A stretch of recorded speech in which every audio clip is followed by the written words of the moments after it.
ਖਿਆਫੀਏ 1110 AM ਦੇ ਸਰੋਤਿਆਂ ਨੂੰ ਸੁਖਜੀਤ ਮੰਗਟ ਵੱਲੋਂ ਸਤਿ ਸ੍ਰੀ ਅਕਾਲ, ਗੁੱਡ ਮਾਰਨਿੰਗ।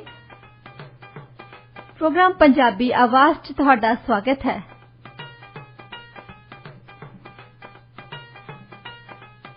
ਰੇਡੀਓ ਇੰਡੀਆ ਦੇ ਪ੍ਰੋਗਰਾਮ US ਤੇ ਕੈਨੇਡਾ 'ਚ ਤੁਸੀਂ ਸੁਣ ਸਕਦੇ ਹੋ 1110 AM ਤੇ ਦੁਨੀਆ ਭਰ ਸਾਡੇ ਪ੍ਰੋਗਰਾਮ ਸੁਣਨ ਲਈ ਵਿਜ਼ਿਟ ਕਰੋ ਸਾਡੀ ਵੈਬਸਾਈਟ radioindia.ca। ਸਟੂਡੀਓ ਦਾ ਨੰਬਰ ਹੈ 6045929191। ਪ੍ਰੋਗਰਾਮ 'ਚ ਸਵਾਗਤ ਕਰਦੇ ਹਾਂ ਡਾਕਟਰ ਸ਼ਿੰਦਰ ਪੁਰੇਵਾਲ ਜੀ ਦਾ। ਡਾਕਟਰ ਸਾਹਿਬ ਸਵਾਗਤ ਹੈ ਜੀ ਤੁਹਾਡਾ ਪ੍ਰੋਗਰਾਮ 'ਚ। Good morning. Good morning. ਤੇ ਅੱਜ ਜਸਵਿੰਦਰ ਬਿੱਟਾ ਜੀ ਨੂੰ ਕਿਸੇ ਕੰਮ ਕਰਕੇ ਛੁੱਟੀ ਕਰਨੀ ਪੈ ਗਈ ਤੇ ਇਸ ਕਰਕੇ ਅੱਜ ਦਾ ਪ੍ਰੋਗਰਾਮ ਤੁਹਾਡੇ ਨਾਲ ਜਿਹੜਾ ਪਹਿਲਾ ਹਿੱਸਾ ਹੈਗਾ ਆ ਇਹ ਮੈਂ ਪੇਸ਼ ਕਰੂੰਗੀ। ਤਾਂ ਪ੍ਰੋਗਰਾਮ ਦੇ ਵਿੱਚ ਆਪਾਂ ਗੱਲਬਾਤ ਦਾ ਸਿਲਸਿਲਾ ਸ਼ੁਰੂ ਕਰਦੇ ਹਾਂ। ਪੰਜਾਬ ਤੇ ਚੰਡੀਗੜ੍ਹ ਦੀ ਜਿਹੜੀ ਇੱਕ ਦੂਜੇ ਦੇ ਨਾਲ ਟੱਸਲ ਚੱਲਦੀ ਹੈ, ਰੌਲਾ ਚੱਲ ਰਿਹਾ ਜਿਹੜਾ, ਇਸ ਬਾਰੇ ਆਪਣੇ ਸਰੋਤਿਆਂ ਨੂੰ ਦੱਸੋ। ਪੰਜਾਬ ਦੇ ਵਿੱਚ ਹੋਮ ਮਿਨਿਸਟਰ ਅਮਿਤ ਸ਼ਾਹ ਆਏ ਸੀ ਪਿਛਲੇ ਦਿਨੀ। ਉਹਨਾਂ ਨੇ ਯੂਨੀਅਨ ਟੈਰੀਟਰੀ ਦੇ ਜਿਹੜੇ EMPLOYEES ਹੈ, ਕਰਮਚਾਰੀ ਨੇ, ਉਹਨਾਂ ਨੂੰ ਜਿਹੜੀਆਂ ਕੇਂਦਰ ਦੇ ਸਰਕਾਰ ਦੀਆਂ ਸਹੂਲਤਾਂ ਆ, ਜਿਹੜੀਆਂ ਸੈਂਟਰਲ ਗਵਰਨਮੈਂਟ ਆਪਣੇ EMPLOYEES ਨੂੰ ਦਿੰਦੇ ਆ, ਉਹਨਾਂ ਨੇ ਕਹਿਤਾ ਕਿ ਉਹੀ ਸਹੂਲਤਾਂ ਜਿਹੜੀਆਂ ਆ ਚੰਡੀਗੜ੍ਹ ਦੇ EMPLOYEES ਨੂੰ ਮਿਲਣਗੀਆਂ। ਹੁਣ ਚੰਡੀਗੜ੍ਹ ਦਾ ਕੀ ਸਟੇਟਸ ਚੇਂਜ ਹੋ ਗਿਆ ਇਹਦੇ ਨਾਲ? ਪਰ ਜੇ ਤੁਸੀਂ ਭਾਵਨਾਤਮਕ ਸਪੀਚਸ ਸੁਣਦੇ ਆ ਅਕਾਲੀ ਦਲ ਦੀਆਂ, ਆਮ ਆਦਮੀ ਪਾਰਟੀ ਵਾਲੇ ਤਾਂ ਵੈਸੇ ਹੀ ਕੋਈ ਕੰਮ ਲੱਭਦੇ ਫਿਰਦੇ ਸੀ ਕਿ ਕੇਂਦਰ ਵੱਲ ਇਹ ਅਕਸਰ ਗੱਲ ਮੰਨੀ ਜਾਂਦੀ ਹੈ, ਇੱਥੇ ਵੀ ਇਹੀ ਮੰਨੀ ਜਾਂਦੀ ਹੈ ਕਿ ਸਭ ਤੋਂ ਪਹਿਲਾਂ ਤਾਂ ਪਿਛਲੀ ਸਰਕਾਰ ਤੇ ਬਲੇਮ ਕਰੋ ਸਭ ਕੁਝ। ਜਦੋਂ ਤੁਹਾਨੂੰ ਲੋਕੀ ਅੱਕ ਜਾਣ ਉਹ ਸੁਣ ਕੇ, ਫਿਰ ਕੇਂਦਰ ਤੇ, ਫਿਰ ਫੈਡਰਲ ਗਵਰਨਮੈਂਟ ਤੇ ਕਹਿ ਦਿਓ ਕਿ ਅਸੀਂ ਉਹਨਾਂ ਨੇ ਆਹ ਕੀਤਾ, ਉਹਨਾਂ ਨੇ ਆਹ ਕੀਤਾ। ਚੰਡੀਗੜ੍ਹ ਦਾ ਯੂਨੀਅਨ ਸਟੇਟਸ ਬਦਲਣ ਲਈ ਸੰਵਿਧਾਨ ਨੂੰ ਬਦਲਣਾ ਪੈਣਾ। ਕੀ ਉਹਨਾਂ ਨੇ ਕੋਈ ਬਿੱਲ ਪੇਸ਼ ਕੀਤਾ? ਕੀ ਉੱਥੇ ਪਾਰਲੀਮੈਂਟ ਦੇ ਵਿੱਚ ਇਹ ਗੱਲ ਹੋਈ ਆ? ਨਹੀਂ। ਕੀ EMPLOYEES ਉੱਥੇ ਦੇ ਖੁਸ਼ ਆ ਕਿ ਸਾਨੂੰ ਸਹੂਲਤਾਂ ਉਹੀ ਮਿਲ ਰਹੀਆਂ ਜਿਹੜੀਆਂ ਸੈਂਟਰਲ ਗਵਰਨਮੈਂਟ ਦੇ EMPLOYEES ਨੂੰ ਮਿਲ ਰਹੀਆਂ? ਬਿਲਕੁਲ ਕੋਈ ਵੀ ਆਪਣੀ ਸਹੂਲਤ ਨਹੀਂ ਛੱਡਣੀ ਚਾਹੁੰਦਾ। ਚੰਡੀਗੜ੍ਹ ਦੇ ਵਿੱਚ ਜੇ ਲੋਕਾਂ ਨੂੰ ਪੁੱਛੋ ਜਿਹੜੇ ਉੱਥੇ ਰਹਿੰਦੇ ਨੇ ਕਿ ਤੁਸੀਂ ਪੰਜਾਬ ਜਾਂ ਹਰਿਆਣਾ ਦੇ ਵਿੱਚ ਜਾਣਾ ਚਾਹੁੰਦੇ ਆ, ਕੋਈ ਇੱਕ ਬੰਦਾ ਵੋਟ ਪਾਉਣ ਲਈ ਤਿਆਰ ਨਹੀਂ। ਇਹ ਸਿਰਫ ਤੁਸੀਂ ਕਹੋ ਇਮੋਸ਼ਨਲ ਇੱਕ ਚੀਜ਼ ਹੈ ਜਿਹੜੀ ਫੜੀ ਹੈ। ਅਸੀਂ ਇਮੋਸ਼ਨਲ ਚੀਜ਼ ਹੁੰਦੀ ਸੀ ਪਹਿਲਾਂ ਅੰਮ੍ਰਿਤਸਰ ਤੋਂ ਜਦੋਂ ਅਸੀਂ ਛੋਟੇ ਹੁੰਦੇ ਸੀ, ਇੱਕ ਉਦੋਂ ਸੈਂਟਰਲ ਗਵਰਨਮੈਂਟ ਤੇ ਬੜਾ ਤਰਸ ਕੇ ਕਰਦੇ ਹੁੰਦੇ ਸੀ ਅਕਾਲੀ ਨੇਤਾ ਖਾਸ ਤੌਰ ਤੇ ਕਿ ਸਾਨੂੰ ਰੇਡੀਓ ਸਟੇਸ਼ਨ ਲਾਉਣ ਦਿਓ, ਇੱਥੋਂ ਆਵਾਜ਼ ਜਾਵੇ, ਇੱਥੋਂ ਪਾਠ ਲੋਕੀ ਸੁਣਨ। ਹੁਣ ਉਹਨਾਂ ਨੇ ਪਾਲਿਸੀ ਬਦਲਤੀ, ਕਾਫੀ ਦੇਰ ਦੀ ਬਦਲੀ ਹੈ। ਤੁਸੀਂ ਰੇਡੀਓ ਤਾਂ ਕੀ, ਤੁਸੀਂ ਟੀਵੀ ਲਾ ਸਕਦੇ ਹੋ, ਉੱਥੇ ਟੀਵੀ ਆਉਂਦਾ ਵੀ ਆ। PTC ਨੇ ਮੋਨੋਪੋਲੀ ਕੀਤੀ ਆ। ਹਾਂਜੀ। ਹੁਣ ਲੋਕੀ ਸੱਚ ਬੋਲਣ ਲੱਗ ਪਏ। ਹੁਣ ਲੋਕੀ ਫਰਾਡ ਕਰਨ ਨੂੰ ਹਟ ਗਏ, ਰਿਸ਼ਵਤ ਖਾਣੋਂ ਹਟ ਗਏ ਲੋਕੀ, ਅੱਗੇ ਨਾਲੋਂ ਜ਼ਿਆਦਾ ਹੋਇਆ। ਹਾਂਜੀ। ਤੇ ਜੇ ਤੁਸੀਂ ਪਖੰਡਬਾਜ਼ੀ 'ਚ ਯਕੀਨ ਕਰਦੇ ਆ, ਭਾਵਨਾਤਮਕ ਸਪੀਚਾਂ ਦੇਣੀਆਂ, ਉਹਦੇ ਨਾਲ ਨਾ ਲੋਕਾਂ ਨੂੰ ਰੋਟੀ ਮਿਲਣੀ ਆ, ਨਾ ਲੋਕਾਂ ਨੂੰ EMPLOYMENT ਮਿਲਣੀ ਆ। ਇਹੀ ਗੱਲ ਪੰਜਾਬ ਸਰਕਾਰ ਚਾਹੁੰਦੀ ਆ। ਅਕਾਲੀ ਦਲ ਵਾਲੇ ਜਿਹੜੀਆਂ ਗੱਲਾਂ ਕਰ ਰਹੇ ਆ, ਬਿਲਕੁਲ ਮੈਨੂੰ ਵੱਡੀ ਥੋੜੀ ਜਿਹੀ ਗੱਲ ਲੱਗੀ ਕਿ ਧਾਮੀ ਸਾਹਿਬ ਜਿਹੜੇ ਆਪਣੇ ਨੂੰ ਐਡਵੋਕੇਟ ਲਿਖਦੇ, ਪਹਿਲਾਂ ਤੁਸੀਂ ਕਿੱਥੋਂ ਕੀਤੀ ਐਡਵੋਕੇਸੀ ਜਿਹੜੀ ਹੈ ਲਾਅ ਦੀ ਡਿਗਰੀ, ਕਿ ਜਿਹੜਾ ਇੱਕ ਬਿਆਨ ਜੇ ਉਹ ਦੇ ਗਏ ਆ ਕਿ ਇਹ ਸਹੂਲਤਾਂ ਸੈਂਟਰਲ ਗਵਰਨਮੈਂਟ ਵਾਲੀਆਂ ਅਸੀਂ ਯੂਨੀਅਨ ਟੈਰੀਟਰੀ ਦੇ EMPLOYEES ਨੂੰ ਦੇ ਦੇਣੀਆਂ। ਇਹਦੇ ਨਾਲ ਉਹ ਕੀ ਗੱਲ, ਪੰਜਾਬ ਦੇ ਵਿੱਚ ਚੰਡੀਗੜ੍ਹ ਇੱਥੋਂ ਚੱਕ ਕੇ ਤਾਮਿਲਨਾਡੂ ਨੂੰ ਲੈ ਗਏ? ਕੁਛ ਨਹੀਂ ਹੋਇਆ, ਚੰਡੀਗੜ੍ਹ ਉੱਥੇ ਹੀ ਆ ਜੀ। ਤੇ ਜਿਨ੍ਹਾਂ ਨੂੰ ਸਹੂਲਤਾਂ ਦਿੱਤੀਆਂ ਉਹ ਖੁਸ਼ ਹੈ ਜੀ। ਬਿਲਕੁਲ। ਡਾਕਟਰ ਸਾਹਿਬ, ਜੇ ਹੁਣ ਆਪਾਂ ਗੱਲ ਕਰਦੇ ਹਾਂ ਕਾਂਗਰਸ ਦੀ ਲੀਡਰਸ਼ਿਪ ਦੀ, ਇਹਦੇ ਬਾਰੇ ਤੁਸੀਂ ਕੀ ਸੋਚਦੇ ਹੋ? ਕਹਿੰਦੇ ਹੁੰਦੇ ਆ ਕਿ ਜਿੱਤ ਦੀ ਤਾਂ ਇੱਕੋ ਮਾਂ ਹੁੰਦੀ ਹੈ ਤੇ ਹਾਰ ਦੀਆਂ 1000 ਮਾਵਾਂ। ਹਾਂਜੀ।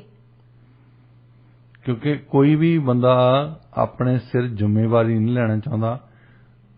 ਨਵਜੋਤ ਸਿੱਧੂ ਨੇ ਇਹ ਕਹਿਤਾ ਕਿ ਮੈਂ ਆਪਣੀ ਸੀਟ ਹਰਿਆ ਤੇ ਮੇਰੀ ਪਤਨੀ ਹਰੀ ਆਪਣੀ ਸੀਟ ਤੋਂ, ਬਾਕੀ ਦੀਆਂ ਸੀਟਾਂ ਚਰਨਜੀਤ ਸਿੰਘ ਚੰਨੀ ਨੇ ਹਰਾਈਆਂ। ਇੱਕ ਦੂਜੇ ਤੇ ਹੁਣ ਉਹ ਬਲੇਮ ਕਰ ਰਹੇ ਇੱਕ ਦੂਸਰੇ ਵੱਲ ਉਂਗਲੀਆਂ ਕਰ ਰਹੇ ਹੋ। ਇਹਦਾ ਮਤਲਬ ਕੋਈ ਵੀ ਜ਼ਿੰਮੇਵਾਰੀ ਲੈਣ ਲਈ ਤਿਆਰ ਨਹੀਂ। ਹਾਂਜੀ। ਹਮੇਸ਼ਾ ਇਹਨਾਂ ਦੇ ਵਿੱਚ ਇਹ ਹੁੰਦਾ ਹੈ ਕਾਂਗਰਸ ਦੇ ਵਿੱਚ ਕਿ ਗਾਂਧੀ ਪਰਿਵਾਰ ਨੂੰ ਬਚਾਇਆ ਜਾਵੇ ਪਹਿਲਾਂ ਸਭ ਤੋਂ, ਕਿ ਸੋਨੀਆ ਗਾਂਧੀ ਨੇ, ਪ੍ਰਿਯੰਕਾ ਗਾਂਧੀ ਨੇ, ਰਾਹੁਲ ਗਾਂਧੀ ਨੇ ਕੁਝ ਨਹੀਂ ਕੀਤਾ। ਫਿਰ ਹੁਣ ਇੱਕ ਦੂਸਰੇ ਦੇ ਨਾਲ ਲੜਾਈ ਕਰਨ ਲੱਗੇ ਹੈ ਕਿ ਜਦੋਂ ਤਿਵਾੜੀ ਸਾਹਿਬ ਦੀ ਆਪਣੀ ਇਨਫੋਰਮੇਸ਼ਨ ਹੁੰਦੀ ਹੈ, ਨਵਜੋਤ ਸਿੱਧੂ ਹੁਣ ਦੁਬਾਰਾ ਫੇਰ ਐਕਟਿਵ ਹੋ ਗਏ ਆ, ਰਾਜਾ ਵੜਿੰਗ ਦਾ ਨਾਂ ਆੜਿਆ ਉਹਨਾਂ ਦਾ ਕਿ ਪ੍ਰੈਜ਼ੀਡੈਂਟ ਉਹ ਬਣ ਸਕਦੇ ਆ। ਪੁਰਾਣੇ ਜਿਹੜੇ ਬੰਦੇ ਰਹੇ ਆ ਪ੍ਰਤਾਪ ਸਿੰਘ ਬਾਜਵਾ, ਸੁਨੀਲ ਜਾਖੜ, ਉਹ ਆਪਣੇ ਦਾ ਪੇਸ਼ ਚਲਾਉਂਦੇ ਆ ਕਿ ਅਸੀਂ ਪ੍ਰਧਾਨ ਬਣ ਜਾਈਏ ਜਾਂ ਅਸੀਂ ਵਿਰੋਧੀ ਧਿਰ ਦੇ ਨੇਤਾ ਬਣ ਜਾਈਏ। ਸੋ ਕਾਂਗਰਸ ਦੇ ਵਿੱਚ ਜੇ ਇੱਕ ਪਾਸੇ ਦਾ ਦੇਖੀਏ ਕਿ ਜਿਹੜੀਆਂ ਪਾਰਟੀਆਂ ਸਾਰੀਆਂ ਹੀ ਉਹਨਾਂ ਨੇ ਇਹ ਗੱਲ ਚਲਾਤੀ ਕਿ ਜਿਹੜਾ ਵੀ ਬੰਦਾ ਜਿੱਤਣ ਵਾਲਾ ਹੋਵੇ ਅਸੀਂ ਉਹਨੂੰ ਟਿਕਟ ਦਿੰਦੇ। ਇਹ ਕੋਈ ਨਹੀਂ ਪਾਰਟੀ ਕਹਿੰਦੀ ਕਿ ਸਾਡੇ ਨਾਲ ਕੋਈ ਕੰਮ ਕਰਾਉਣ ਵਾਲਾ ਹੋਵੇ, ਸਾਡੇ ਨਾਲ ਲਾਇਲ ਹੋਵੇ, ਪੁਰਾਣਾ ਹੋਵੇ, ਨਵਾਂ ਹੋਵੇ।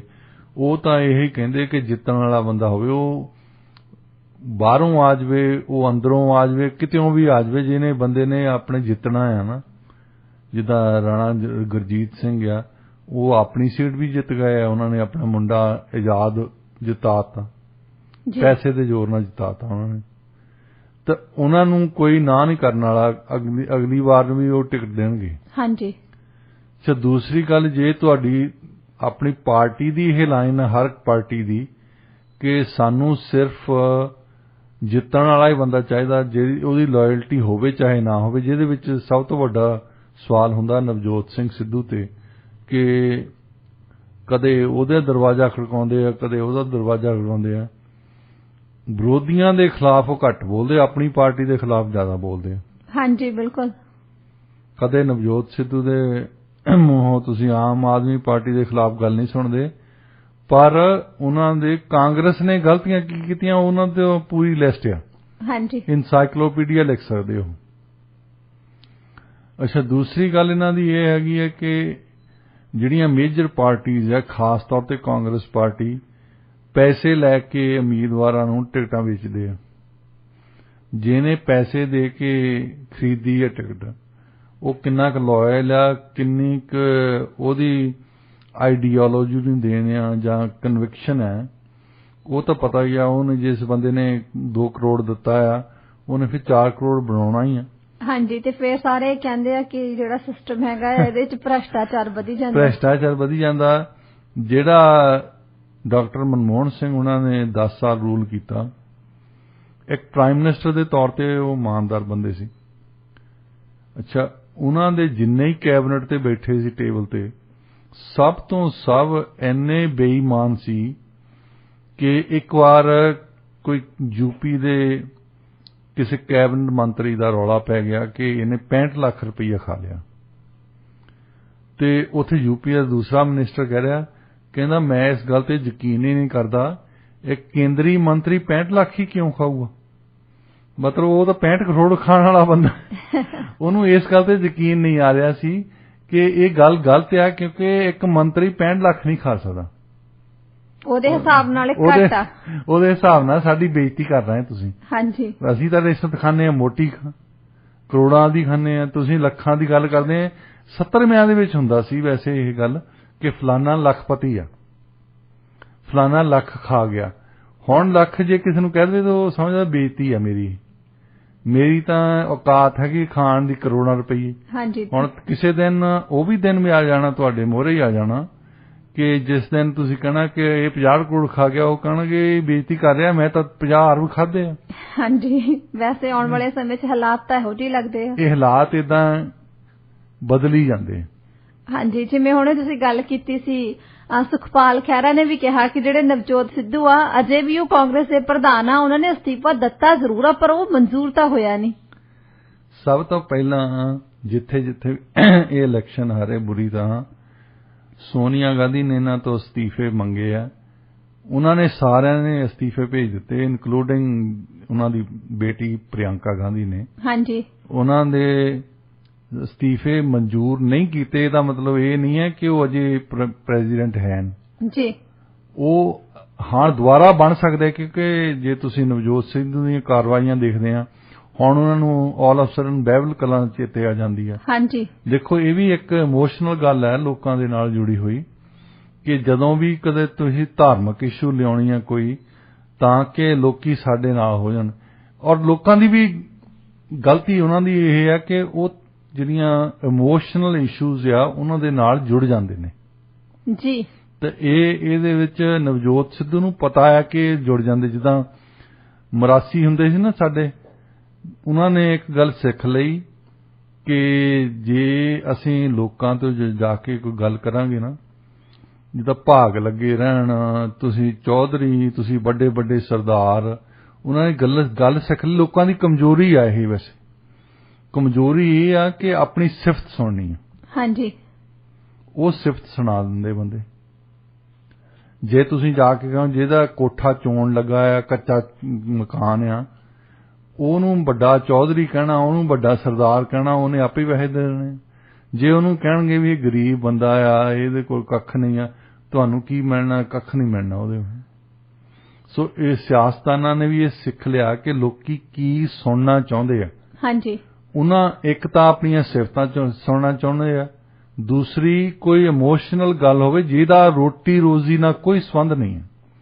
ਆ ਚੰਡੀਗੜ੍ਹ ਪੰਜਾਬ 'ਚ ਹੋਵੇ ਜਾਂ ਚੰਡੀਗੜ੍ਹ ਯੂਨੀਅਨ ਟੈਰੀਟਰੀ ਹੋਵੇ ਜਾਂ ਹਰਿਆਣੇ 'ਚ ਹੋਵੇ, ਆਮ ਲੋਕਾਂ ਨੂੰ ਤਾਂ ਉੱਥੋਂ ਕੁਛ ਨਹੀਂ ਮਿਲਣਾ ਨਾ ਜੀ। ਜਿਹੜੇ ਲੋਕੀ ਬਾਹਰ ਨੂੰ ਤੁਰੇ ਆ, ਇਹਨਾਂ ਨੂੰ ਤਾਂ ਉੱਥੇ ਮਿਲ ਨਹੀਂ ਜਾਣੀ ਨੌਕਰੀ, ਨਾ ਇਹਨਾਂ ਨੂੰ ਕੋਈ ਐਜੂਕੇਸ਼ਨ ਮਿਲਣੀ ਆ, ਨਾ ਇਹਨਾਂ ਨੂੰ ਰੋਟੀ ਮਿਲਣੀ ਆ, ਨਾ ਇਹਨਾਂ ਦੀ ਸੈਲਰੀ 'ਚ ਵਾਧਾ ਹੋ ਜਾਣਾ। ਪਰ ਭਾਵਨਾ ਜ਼ਰੂਰ ਹੈ। ਭਾਵਨਾ ਉਹ ਯੂਜ਼ ਕਰਕੇ ਤੁਹਾਡੀਆਂ ਭਾਵਨਾਤਮਕ ਜਿਹੜੀਆਂ ਗੱਲਾਂ ਆ, ਉਹਨਾਂ ਦਾ ਕਰਕੇ ਜੇਲ੍ਹਾਂ ਭਰੋ ਪ੍ਰੋਗਰਾਮ ਸ਼ੁਰੂ ਕਰ ਦੇਣਗੇ ਜੀ। ਬਿਲਕੁਲ, ਲੋਕੀ ਜਾਣ ਨੂੰ ਤਿਆਰ ਹੈ ਇਸ ਗੱਲ ਤੇ। ਹਾਂਜੀ, ਉਹਨਾਂ ਨੂੰ ਚੰਗੀ ਤਰ੍ਹਾਂ ਪਤਾ ਕਿ ਲੋਕਾਂ ਨੂੰ ਇਮੋਸ਼ਨਲ ਕਿਵੇਂ ਕਰਨਾ, ਉਹਨਾਂ ਦੇ ਦੁੱਖ ਦੀ ਰਗ ਤੇ ਹੱਥ ਕਿਵੇਂ ਰੱਖਣਾ।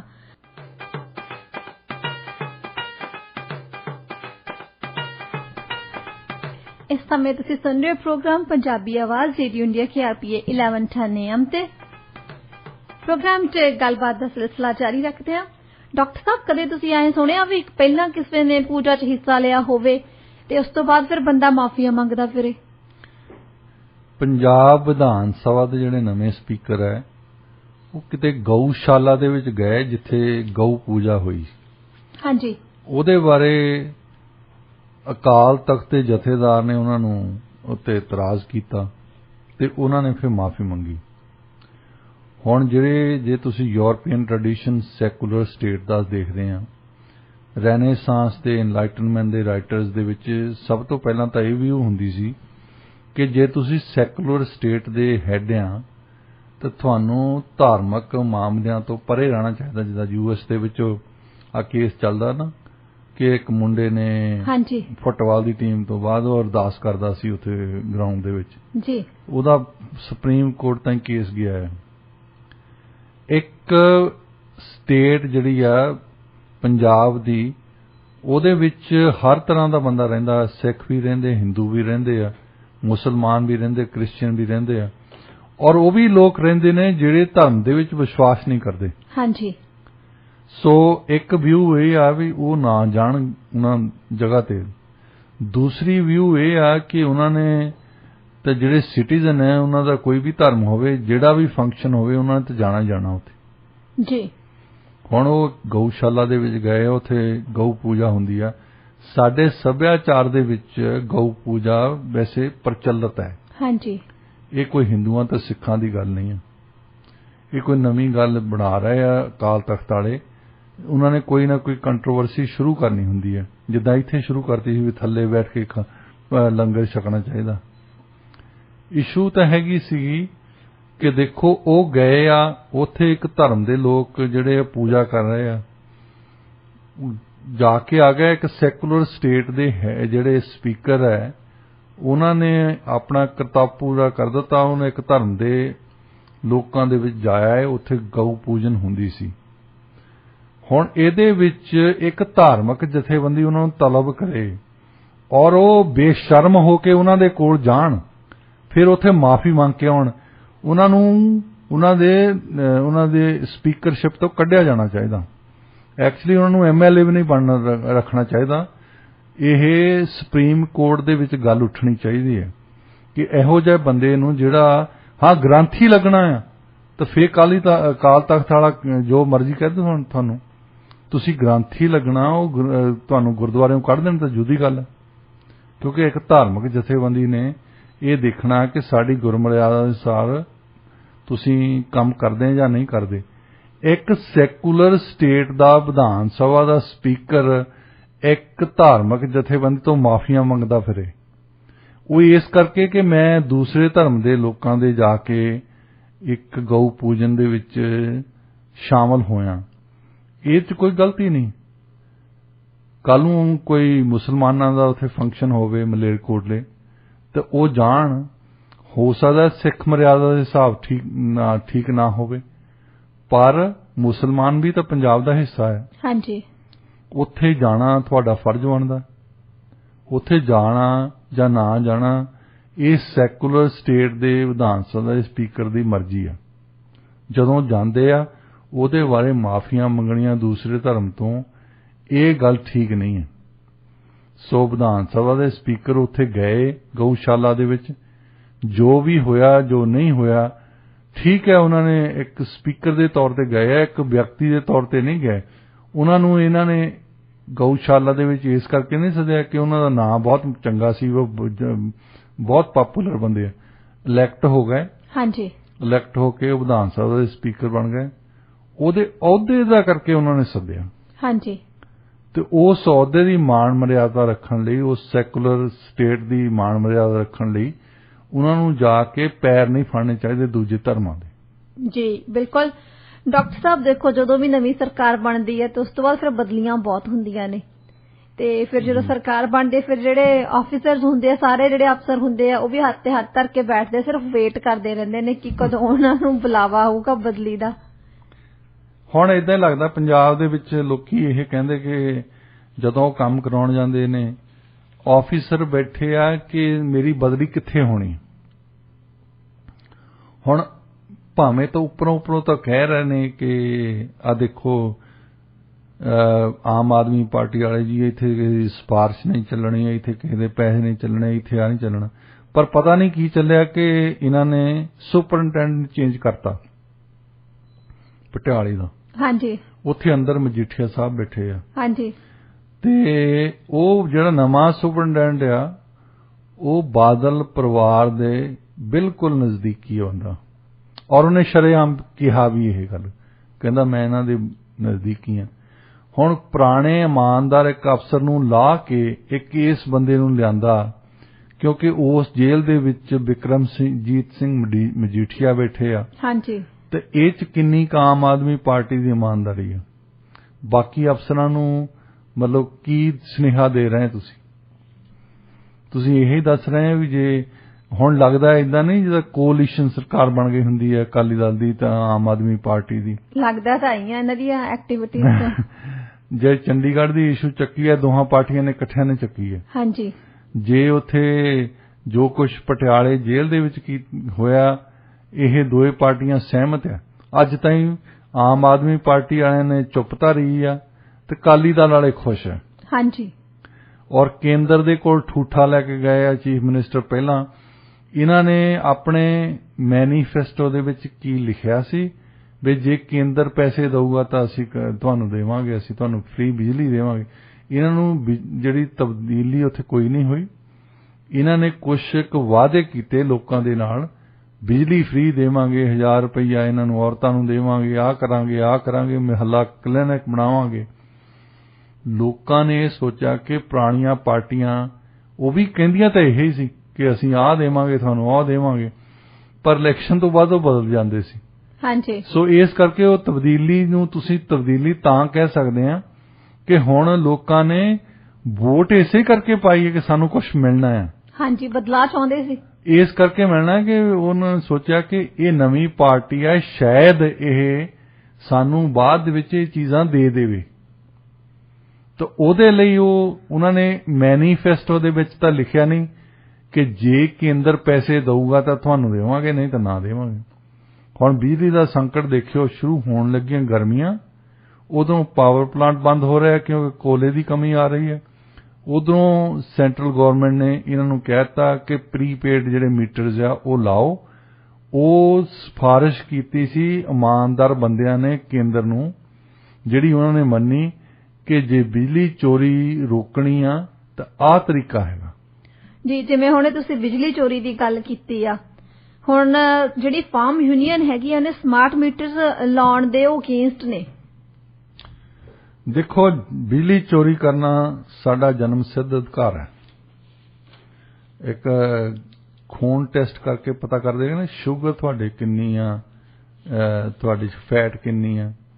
ਤੇ ਸਾਡੇ ਖੂਨ ਦੇ ਵਿੱਚ ਉਥੇ ਪੰਜਾਬ ਦੇ ਵਿੱਚ ਇਹ ਵੀ ਆ ਚੁੱਕੀ ਕਿ ਜੇ ਤੁਸੀਂ ਬਿਜਲੀ ਚੋਰੀ ਨਹੀਂ ਕਰਦੇ ਤਾਂ ਤੁਸੀਂ ਪੰਜਾਬੀ ਨਹੀਂ।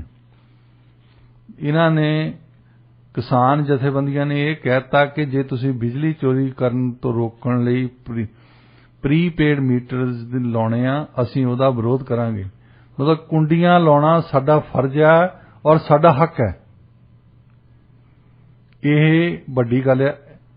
ਤੁਸੀਂ ਅੱਗੇ ਤਾਂ ਫਾਰਮ ਲਾਜ਼ ਤੇ ਲੜਦੇ ਸੀ, ਫਿਰ ਚੋਣਾਂ ਲੜੀਆਂ ਆ। ਹੁਣ ਚੋਰੀ ਨੂੰ ਡਿਫੈਂਡ ਕਰਨ ਲਈ ਨਵੀਂ ਐਜੀਟੇਸ਼ਨ ਲਾਂਚ ਕਰਨ ਲੱਗੇ ਆ।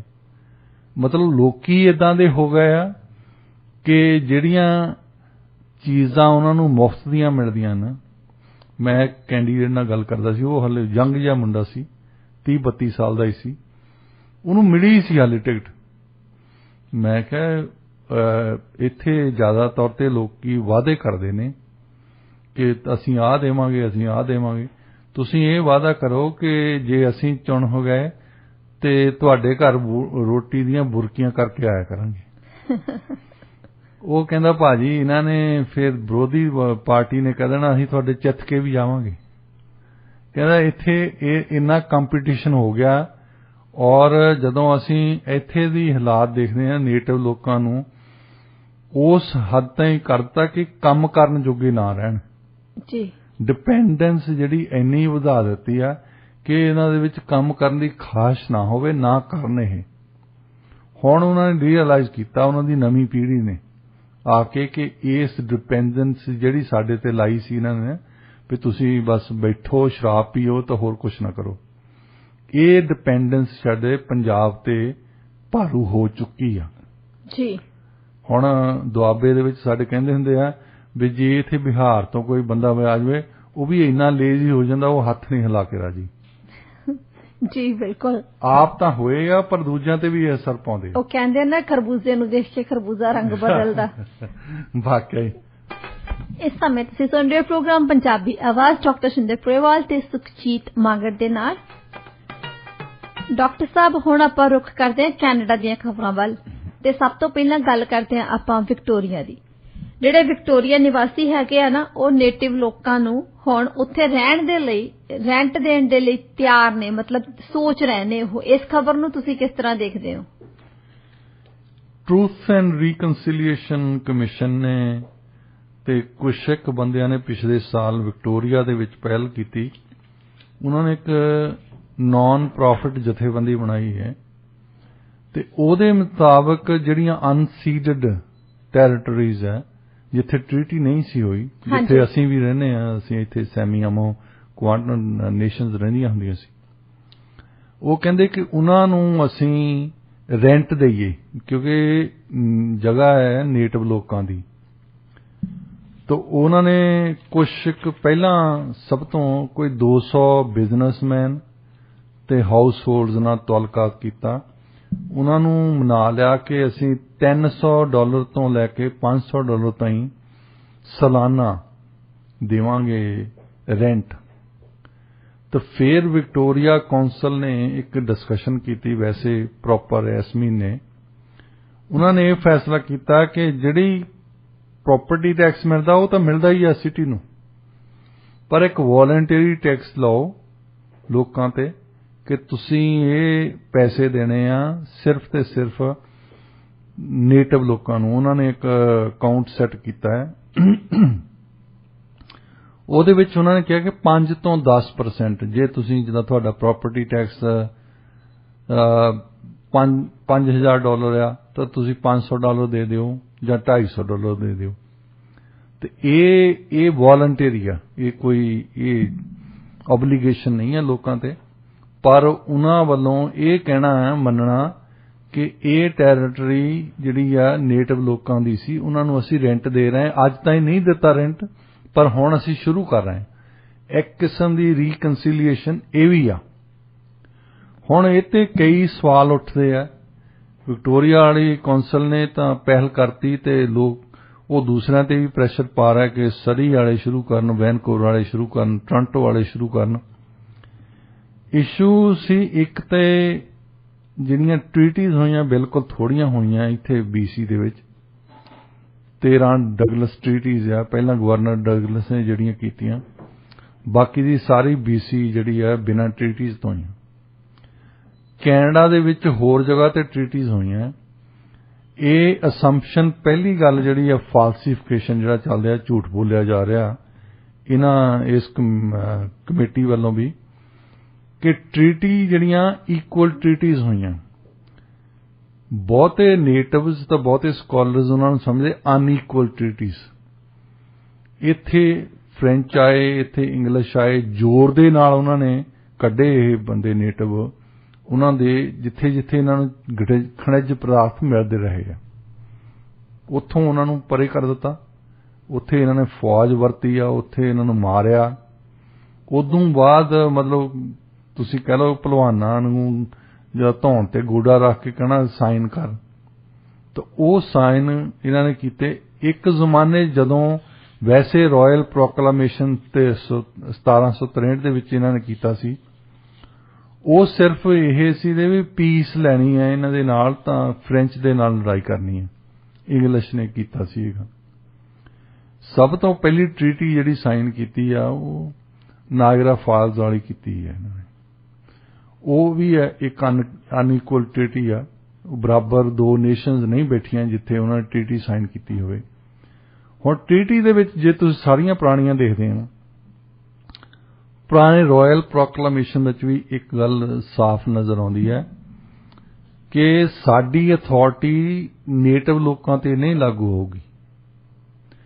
ਜੇ ਤੁਹਾਡੀ ਅਥਾਰਟੀ ਨੇਟਿਵ ਲੋਕਾਂ ਤੇ ਲਾਗੂ ਨਹੀਂ ਹੁੰਦੀ, ਫਿਰ ਤੁਹਾਡੀ ਸੋਵਰਨਟੀ ਕੋਈ ਨਹੀਂ ਕੈਨੇਡੀਅਨ ਸਟੇਟ ਦੀ। ਤੁਸੀਂ ਇਹਨਾਂ ਨੂੰ ਕਦੇ ਉੱਥੇ ਸਿੱਟਦੇ ਆ, ਕਦੇ ਉੱਥੇ ਸਿੱਟਦੇ ਆ, ਕਦੇ ਮਾਰਦੇ ਆ, ਤਾਂ ਫਿਰ ਕਿਹਦੀ ਅਥਾਰਟੀ ਤੋਂ ਬਿਨਾਂ ਕਰੀ ਜਾਂਦੇ ਆ? ਤੁਸੀਂ ਇਹ ਕਿਹਾ ਕਿ ਲਾਇਰਸ ਤੁਸੀਂ ਬਣ ਨਹੀਂ ਸਕਦੇ, ਤਾਂ ਹਾਇਰ ਕਰ ਨਹੀਂ ਸਕਦੇ ਕੋਰਟ ਦੇ ਵਿੱਚ ਜਾਣ ਲਈ ਟ੍ਰੀਟੀ ਆਪਣੇ। ਉਹ ਜਿਹੜੀਆਂ ਟ੍ਰੀਟੀ ਅਸੀਂ ਸਾਈਨ ਕੀਤੀਆਂ ਉਹਨਾਂ ਨੂੰ ਕੋਰਟ ਦੇ ਵਿੱਚ ਨਹੀਂ ਲੈ ਜਾ ਸਕਦੇ ਕਿ ਇਹ ਗੱਲ ਟ੍ਰੀਟੀ ਦੇ ਹਿਸਾਬ ਨਾਲ ਨਹੀਂ ਹੋ ਰਹੀ। ਸੋ ਇਸ ਗੱਲ ਤੇ ਪਰਦਾ ਪਾਇਆ ਜਾ ਰਿਹਾ ਅਨਈਕੁਅਲ ਟ੍ਰੀਟੀ ਦੇ।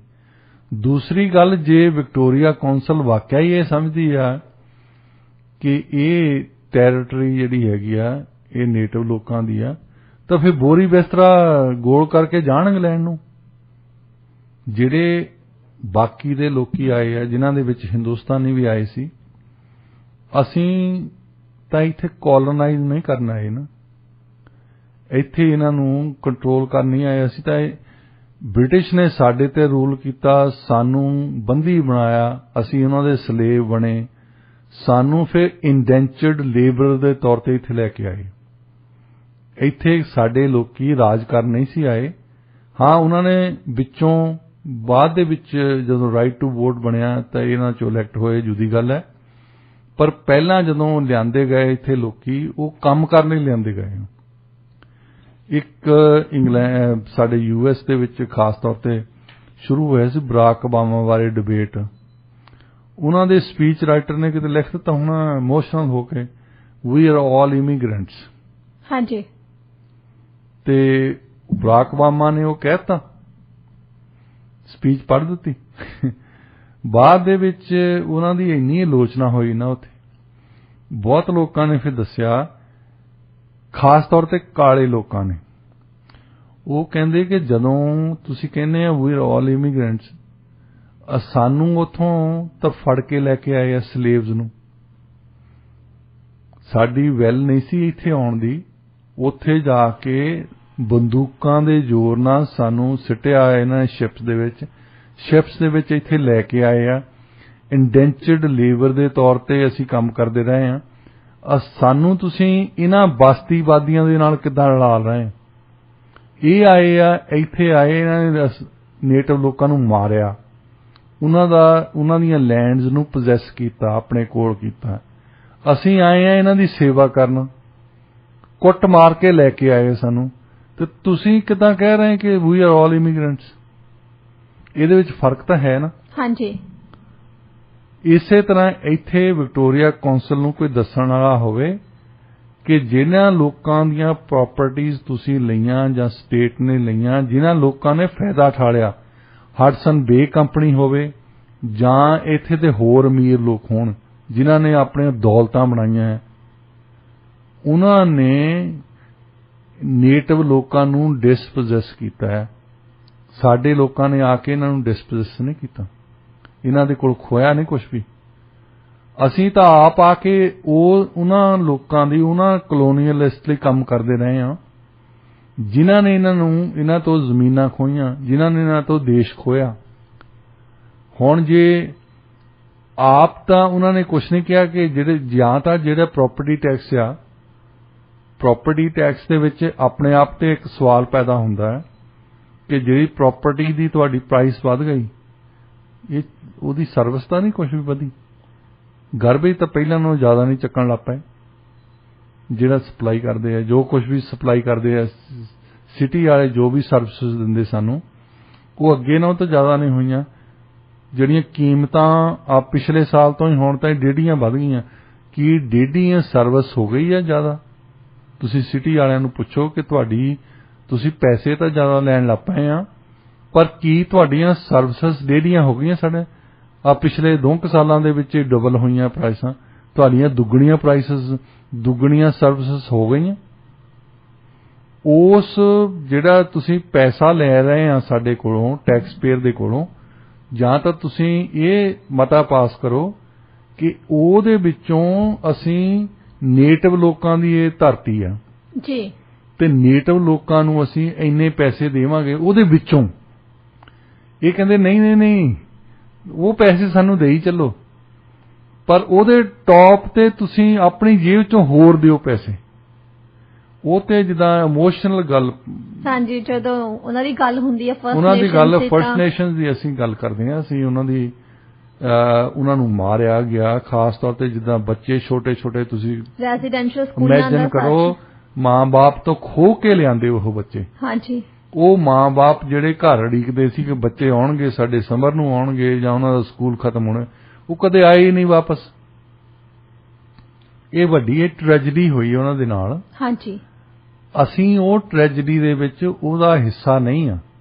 ਜਿਸ ਨੇ ਟ੍ਰੈਜਡੀ ਕੀਤੀ ਆ ਸਟੇਟ ਨੇ, ਉਸ ਸਟੇਟ ਨੇ ਜਦੋਂ ਪਹਿਲਾਂ ਨੇਵੀ ਬਣਾਈ ਆ, ਉਹਨਾਂ ਨੇ ਉਹੀ ਕੁਝ ਸਾਡੇ ਤੇ ਵੀ ਕੀਤਾ। ਪਹਿਲਾਂ ਨੇਵੀ ਦਾ ਜਿਹੜਾ ਕੈਨੇਡਾ ਦੀ ਨੇਵੀ ਦਾ ਸ਼ਿਪ ਸੀ, ਉਹਦੀ ਪਹਿਲੀ ਕਾਰਵਾਈ ਇਹ ਸੀ, ਕਾਮਾਗਾਟਾ ਮਾਰੂ ਨੂੰ ਇੱਥੋਂ ਵੈਨਕੂਵਰ ਤੋਂ ਐਸਕੋਰਟ ਕਰਕੇ ਛੱਡ ਕੇ ਆਏ ਆ।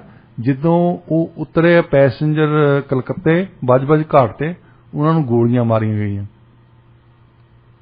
ਮਤਲਬ ਸਾਡੇ ਤੇ ਵੀ ਉਹੀ ਆਪਰੇਸ਼ਨ ਸ਼ੁਰੂ ਹੋਇਆ ਨਾ। ਹਾਂਜੀ। ਜਿਹੜਾ ਇਹਨਾਂ ਨੇਟਿਵਸ ਤੇ ਕੀਤਾ।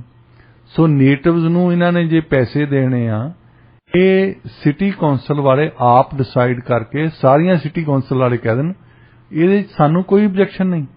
ਆਪ ਵੀ ਪੈਸੇ ਖਾ ਰਹੇ ਆ, ਇਹ ਮੇਅਰ ਦੇ ਪੈਸੇ ਲੱਗ ਰਹੇ ਆ, ਇੱਥੇ ਸਰੀ ਵਾਲੇ ਦੇ, ਉਹਨੇ ਝੂਠ ਬੋਲਿਆ ਆ। ਸਾਡੇ ਪੈਸਿਆਂ ਦੇ ਨਾਲ ਵਧੀਆ ਵਕੀਲ ਖਰੀਦਿਆ ਆ ਉਹਨੇ। ਹਾਂਜੀ। ਉਹ ਪੈਸੇ ਦੇ ਦੇਵੇ ਇਹਨਾਂ ਨੂੰ, ਨੇਟਿਵਸ ਨੂੰ, ਸਾਨੂੰ ਕੋਈ ਆਬਜੈਕਸ਼ਨ ਨਹੀਂ ਜੀ। ਬਿਲਕੁਲ। ਇਸ ਸਮੇਂ ਤੁਸੀਂ ਸੁਣ ਰਹੇ ਹੋ ਰੇਡੀਓ ਇੰਡੀਆ KRPA 1110 AM, ਤੁਹਾਡਾ ਆਪਣਾ ਰੇਡੀਓ ਸਟੇਸ਼ਨ, ਤੇ ਪ੍ਰੋਗਰਾਮ ਦੇ ਵਿੱਚ ਅਸੀਂ ਗੱਲਬਾਤ ਕਰ ਰਹੇ ਹਾਂ ਉਹਨਾਂ ਖਬਰਾਂ ਬਾਰੇ ਜਿਹੜੀਆਂ ਸਾਡੇ ਆਲੇ ਦੁਆਲੇ ਵਾਪਰਦੀਆਂ ਨੇ, ਜਿਨ੍ਹਾਂ ਦਾ ਸੰਬੰਧ ਸਾਡੇ ਆਲੇ ਦੁਆਲੇ ਨਾਲ ਹੈ। ਡਾਕਟਰ ਸਾਹਿਬ, ਪਹਿਲਾਂ ਆਪਾਂ ਖਬਰ ਡਿਸਕਸ ਕੀਤੀ ਜਿਹਦਾ ਸੰਬੰਧ ਵਿਕਟੋਰੀਆ ਦੇ ਨਾਲ ਸੀ, ਤੇ ਹੁਣ ਜਿਹੜੀ ਅਗਲੀ ਖਬਰ ਹੈਗੀ ਆ, ਇਹ ਪੁਤਨ ਦੇ ਨਾਲ ਆ। ਉਹਨਾਂ ਨੇ ਇੱਕ ਸਮਾਰਟ ਮੂਵ ਕੀਤਾ ਸੀ। ਉਹਨਾਂ ਨੇ ਇੱਕ ਅਨਾਉਂਸਮੈਂਟ ਕੀਤੀ ਸੀ ਕਿ ਗੈਸ ਭੁਗਤਾਨ ਲਈ ਰੂਬਲ ਤੇ ਜਾਣਾ ਪਊਗਾ, ਪਰ ਉਸ ਤੋਂ ਬਾਅਦ ਹੁਣ ਜਿਹੜੀ ਯੂਰਪੀਅਨ ਯੂਨੀਅਨ ਆ, ਉਹਨਾਂ ਨੂੰ ਆਪਣੀਆਂ ਖੁਦ ਦੀਆਂ ਰੂਸ ਵਿਰੋਧੀ ਪਾਬੰਦੀਆਂ ਨੂੰ ਰੋਕਣ ਲਈ ਮਜਬੂਰ ਹੋਣਾ ਪੈ ਸਕਦਾ, ਕਿਉਂਕਿ ਜਿਹੜੀ ਉਹਨਾਂ ਨੇ ਘੋਸ਼ਣਾ ਕੀਤੀ ਉਹ ਤੋਂ ਬਾਅਦ ਜੇਕਰ ਉਹ ਚਾਹੁੰਦੇ ਆ ਵੀ ਜਿਹੜੀ ਗੈਸ ਆ ਉਹਦੀ ਸਪਲਾਈ ਜਿਹੜੀ ਆ ਉਹ ਜਾਰੀ ਰਹੇ। ਇਸ ਖਬਰ ਨੂੰ ਤੁਸੀਂ ਕਿਸ ਤਰ੍ਹਾਂ ਦੇਖਦੇ ਹੋ? ਪਿਊਟਨ ਨੇ ਦੁੱਖ ਦੀ ਕਹਿੰਦੇ ਨਰਵ ਤੇ ਹੱਥ ਪਾਤਾ ਉਹਨਾਂ ਦੀ। ਹੁਣ 40% ਗੈਸ ਜਿਹੜਾ ਵੈਸਟਰਨ ਯੂਰਪ 'ਚ ਆ ਉਹ ਰਸ਼ੀਆ ਤੋਂ ਆਉਂਦਾ, ਤੇ ਇਸ ਵੇਲੇ ਇਹਨਾਂ ਨੇ ਕਹਿੰਦੇ ਤਾਂ ਹੈ ਕਿ ਅਸੀਂ ਸਪਲਾਈ ਕਰ ਦੇਵਾਂਗੇ ਟੈਂਕਰ ਦੇ ਨਾਲ। ਇੱਕ ਤਾਂ ਅਮਰੀਕਨ ਗੈਸ ਜਿਹੜਾ ਮਹਿੰਗਾ ਹੈ, ਦੂਸਰਾ ਇੰਨੀ ਸਪਲਾਈ ਇੰਨੀ ਛੇਤੀ ਚੇਂਜ ਨਹੀਂ ਹੁੰਦੀ ਕਿ ਤੁਸੀਂ ਓਵਰਨਾਈਟ 40% ਬਹੁਤ ਜ਼ਿਆਦਾ ਹੈ। ਹਾਂਜੀ। ਤੇ ਰਸ਼ੀਆ ਵਾਲੇ ਪਹਿਲਾਂ ਯੂਕਰੇਨ ਦੇ ਵਿੱਚ ਥਰੂ ਕੱਢਦੇ ਹੁੰਦੇ ਸੀ ਵੈਸਟਰਨ ਯੂਰਪ ਨੂੰ, ਪਾਈਪਲਾਈਨ ਸੀਗੀਆਂ। ਯੂਕਰੇਨ ਵਾਲਿਆਂ ਨੂੰ ਵੀ ਵੈਸੇ ਫਾਇਦਾ ਸੀ ਉਸ ਗੱਲ ਦਾ, ਉਹ ਅਜੇ ਤੱਕ ਉਹ ਭਾਵੇਂ ਲੜਦੇ ਆ, ਇਹਨਾਂ ਨੂੰ ਰਾਇਲਟੀ ਮਿਲਦੀ ਆ। ਪਿਛਲੇ ਸਾਲ ਹੀ ਇਹਨਾਂ ਨੇ ਪੁਰਾਣੀ ਰਾਇਲਟੀ ਇਹਨਾਂ ਨੇ ਸੈਟਲ ਕੀਤੀ, $2.9 ਬਿਲੀਅਨ ਇਹਨਾਂ ਨੂੰ ਮਿਲਿਆ, $2900 ਮਿਲੀਅਨ। ਤੇ ਉਸ ਤੋਂ ਬਾਅਦ ਰਸ਼ੀਆ ਵਾਲਿਆਂ ਨੇ ਖਾਸ ਤੌਰ ਤੇ ਜਿਹੜੀਆਂ ਹੁਣ 2 ਲਾਈਨਸ ਕੱਢੀਆਂ ਉੱਥੇ ਪਾਈਪਲਾਈਨਸ, ਉਹਨਾਂ ਨੇ ਬਾਲਟਿਕ ਸੀ ਰਾਹੀਂ ਕੱਢੀਆਂ ਤਾਂ ਕਿ ਉਹਨਾਂ ਨੂੰ ਯੂਕਰੇਨ ਦੇ ਥਾਂ ਹੀ ਨਾ ਜਾਣਾ ਪਵੇ। ਉਹ ਪੈਂਦਾ ਥੋੜਾ ਜਿਹਾ ਲੰਮਾ ਹੈ ਉਹਨਾਂ ਨੂੰ, ਪਰ ਉਹ ਸੇਫ ਹੈ। ਇੱਕ ਤਾਂ ਨੋਰਡ ਜਿਹੜੀ ਓਰੀਜਨਲ ਹੈ, ਇੱਕ ਨੋਰਡ 2 ਆ। ਨੋਰਡ 2 ਦੇ ਵਿੱਚ ਜਰਮਨੀ ਵਾਲਿਆਂ ਤੇ ਉਹਨਾਂ ਨੇ ਕੰਪਲੀਟ ਕਰ ਲਈ ਹੈ। ਕੁਝ ਜਰਮਨ ਕੰਪਨੀਆਂ ਹੈ, ਕੁਝ ਰਸ਼ੀਅਨ ਕੰਪਨੀਆਂ ਹੈ। ਰਸ਼ੀਆ ਦੀ ਤਾਂ ਇੱਕੋ ਹੀ ਕੰਪਨੀ ਹੈ, ਗੈਸਪ੍ਰਾਮ ਜਿਹਨੂੰ ਕਹਿੰਦੇ ਆ। ਹੁਣ ਜਰਮਨੀ ਦੇ ਵਿੱਚ ਸ਼ੁਰੂ ਹੋ ਜਾਣੀ ਸੀ, ਪਰ ਜਰਮਨੀ ਇਸ਼ੂ ਇਹ ਆ ਗਈ ਉਹਨਾਂ ਨੂੰ ਕਿ ਉਹਦੇ ਵਿੱਚ ਨੋਰਡ 2 ਦੇ ਵਿੱਚ 50% ਹਿੱਸਾ ਰਸ਼ੀਆ ਵਾਲਿਆਂ ਦਾ। ਜਰਮਨੀ ਵਾਲੇ ਚਾਹੁੰਦੇ ਕਿ ਜ਼ਿਆਦਾ ਹਿੱਸਾ ਉਹਨਾਂ ਦੀਆਂ ਕੰਪਨੀਆਂ ਦਾ ਹੋਵੇ। ਇਸ ਗੱਲ ਤੇ ਉਹ ਥੋੜੀ ਜਿਹੀ ਡਿਬੇਟ ਚੱਲ ਰਿਹਾ, ਉਹਨਾਂ ਦਾ ਆਪਸ ਵਿੱਚ ਹੀ ਸਮਝੌਤਾ ਹੋਇਆ ਨਹੀਂ ਹਾਲੇ, ਪਰ ਗੈਸ ਸ਼ੁਰੂ ਕਦੇ ਵੀ ਹੋ ਸਕਦੀ ਹੈ। ਹੁਣ ਜਿੱਥੇ ਉਹਨਾਂ ਨੂੰ 40% ਗੈਸ ਤੋਂ ਆਉਣਾ, ਹੁਣ ਪਿਊਟਨ ਨੇ ਜਦੋਂ ਕਹਿਤਾ ਕਿ ਜੇ ਤੁਸੀਂ ਗੈਸ ਲੈਣੀ ਹੈ ਤੁਹਾਨੂੰ ਰੂਬਲ ਖਰੀਦਣੇ ਪੈਣੇ ਆ।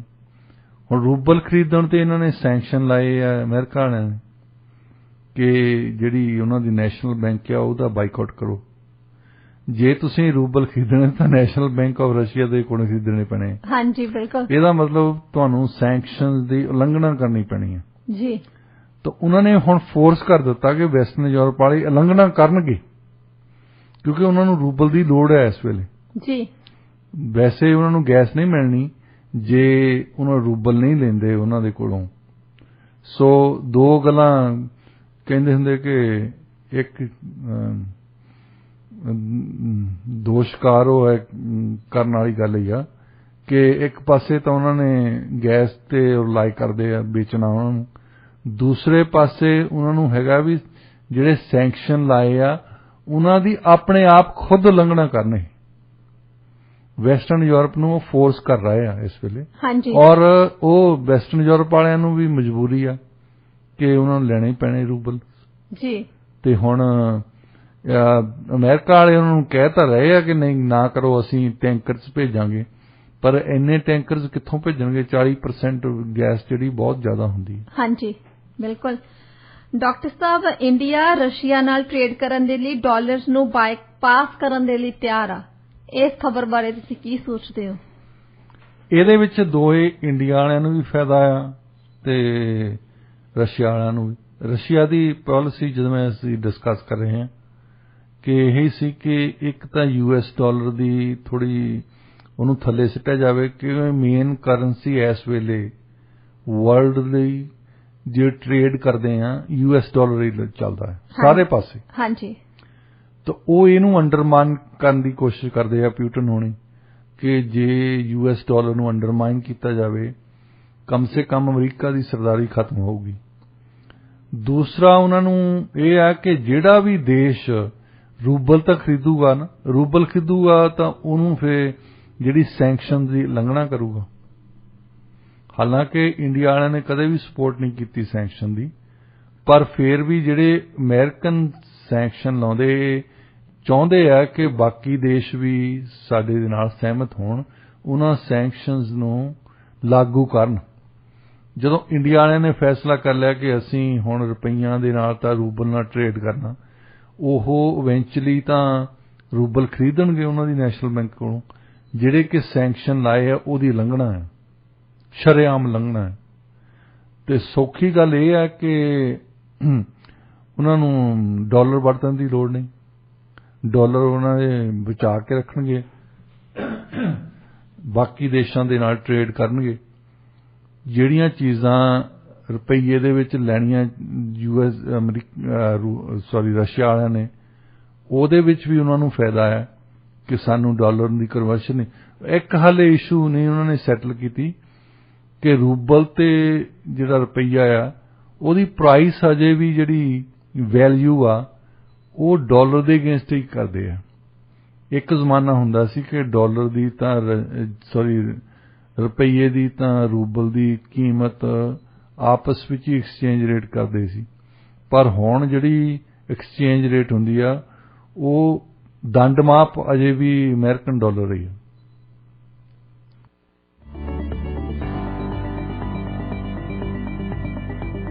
ਇਸ ਸਮੇਂ ਤੁਸੀਂ ਸੁਣ ਰਹੇ ਹੋ ਰੇਡੀਓ ਇੰਡੀਆ ਤੇ ਸਾਥ ਹੈ ਪ੍ਰੋਗਰਾਮ ਪੰਜਾਬੀ ਆਵਾਜ਼ ਦਾ। ਡਾਕਟਰ ਸਾਹਿਬ, ਰੁੱਖ ਕਰਦੇ ਹਾਂ ਅਗਲੀ ਖਬਰ ਵੱਲ।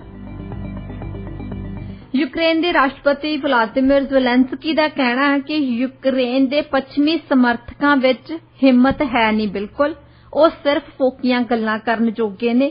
ਜ਼ੈਲੈਂਸਕੀ ਨੇ ਨੈਟੋ ਦੇ ਮੈਂਬਰਸ ਨੂੰ ਰੂਸ ਦੀ ਫੌਜ ਨਾਲ ਲੜਨ ਵਿੱਚ ਮਦਦ ਕਰਨ ਲਈ ਉਹਨਾਂ ਨੂੰ ਲੜਾਕੂ ਜਹਾਜ਼ ਭੇਜਣ ਤੋਂ ਇਨਕਾਰ ਕਰਨ ਲਈ ਝਿੜਕਿਆ ਹੈ। ਉਹਨਾਂ ਨੇ ਕਿਹਾ ਹੈ ਕਿ ਪੱਛਮੀ ਸਮਰਥਕਾਂ ਵਿੱਚ ਇੰਨੀ ਹਿੰਮਤ ਹੈ ਨਹੀਂ, ਸਿਰਫ ਉਹ ਗੱਲਾਂ ਕਰ ਸਕਦੇ ਆ।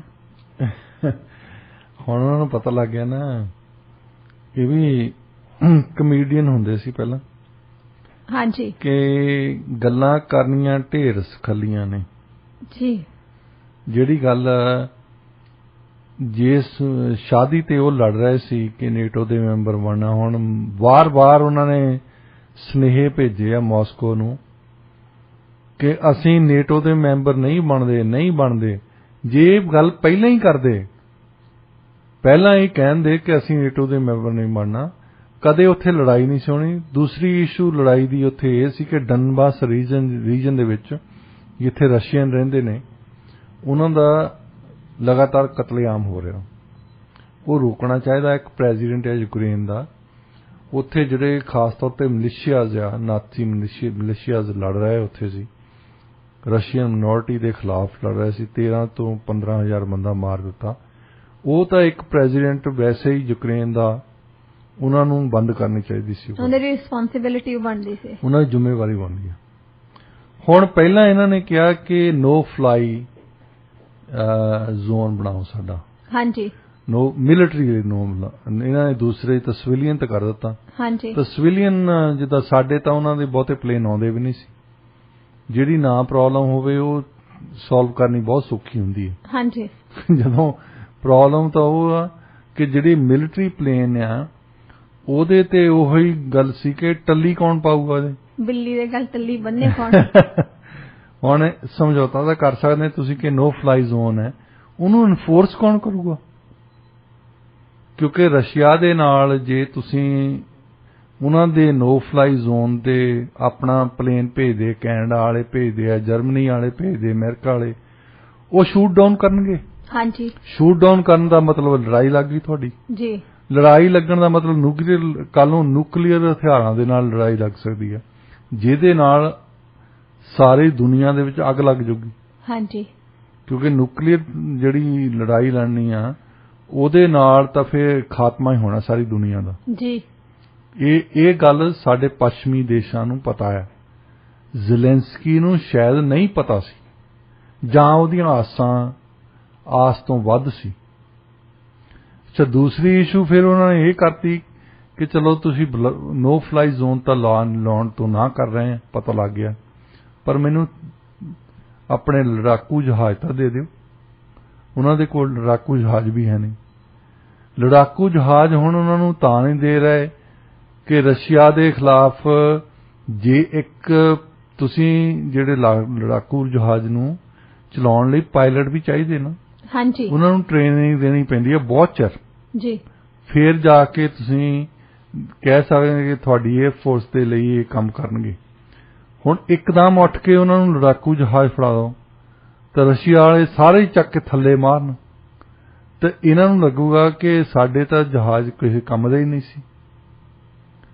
ਤੇ ਜੇ ਭੇਜਣ ਕਿ ਸਾਡੇ ਪਾਇਲਟ ਵੀ ਜਾਣਗੇ ਤੁਹਾਡੇ ਨਾਲ ਲੜਾਕੂ ਜਹਾਜ਼ ਜਾਂਦੇ, ਤੇ ਲੜਾਕੂ ਜਹਾਜ਼ ਦੇਣ ਦਾ ਮਤਲਬ ਹੈ ਕਿ ਤੁਸੀਂ ਉਹਨਾਂ ਨੂੰ ਟ੍ਰੇਨਿੰਗ ਕਰ ਰਹੇ ਆ। ਇਹਦਾ ਮਤਲਬ ਸਿੱਧੇ ਤੌਰ ਤੇ ਤੁਸੀਂ ਲੜਾਈ ਦੇ ਵਿੱਚ ਸ਼ਾਮਲ ਹੋ। ਹਾਂਜੀ। ਜਿਹੜਾ ਵੀ ਦੇਸ਼ ਸਿੱਧੇ ਤੌਰ ਤੇ ਸ਼ਾਮਲ ਹੋਇਆ ਤੇ ਉਹਦੇ ਤੇ ਰਸ਼ੀਆ ਵਾਲੇ ਅਟੈਕ ਕਰਨਗੇ। ਹਾਂਜੀ। ਤੇ ਇਹ ਜਿਹੜੀ ਜੋਖਮ ਭਰੀ ਇਹ ਰਿਸਕ ਲੈ ਨਹੀਂ ਸਕਦੇ।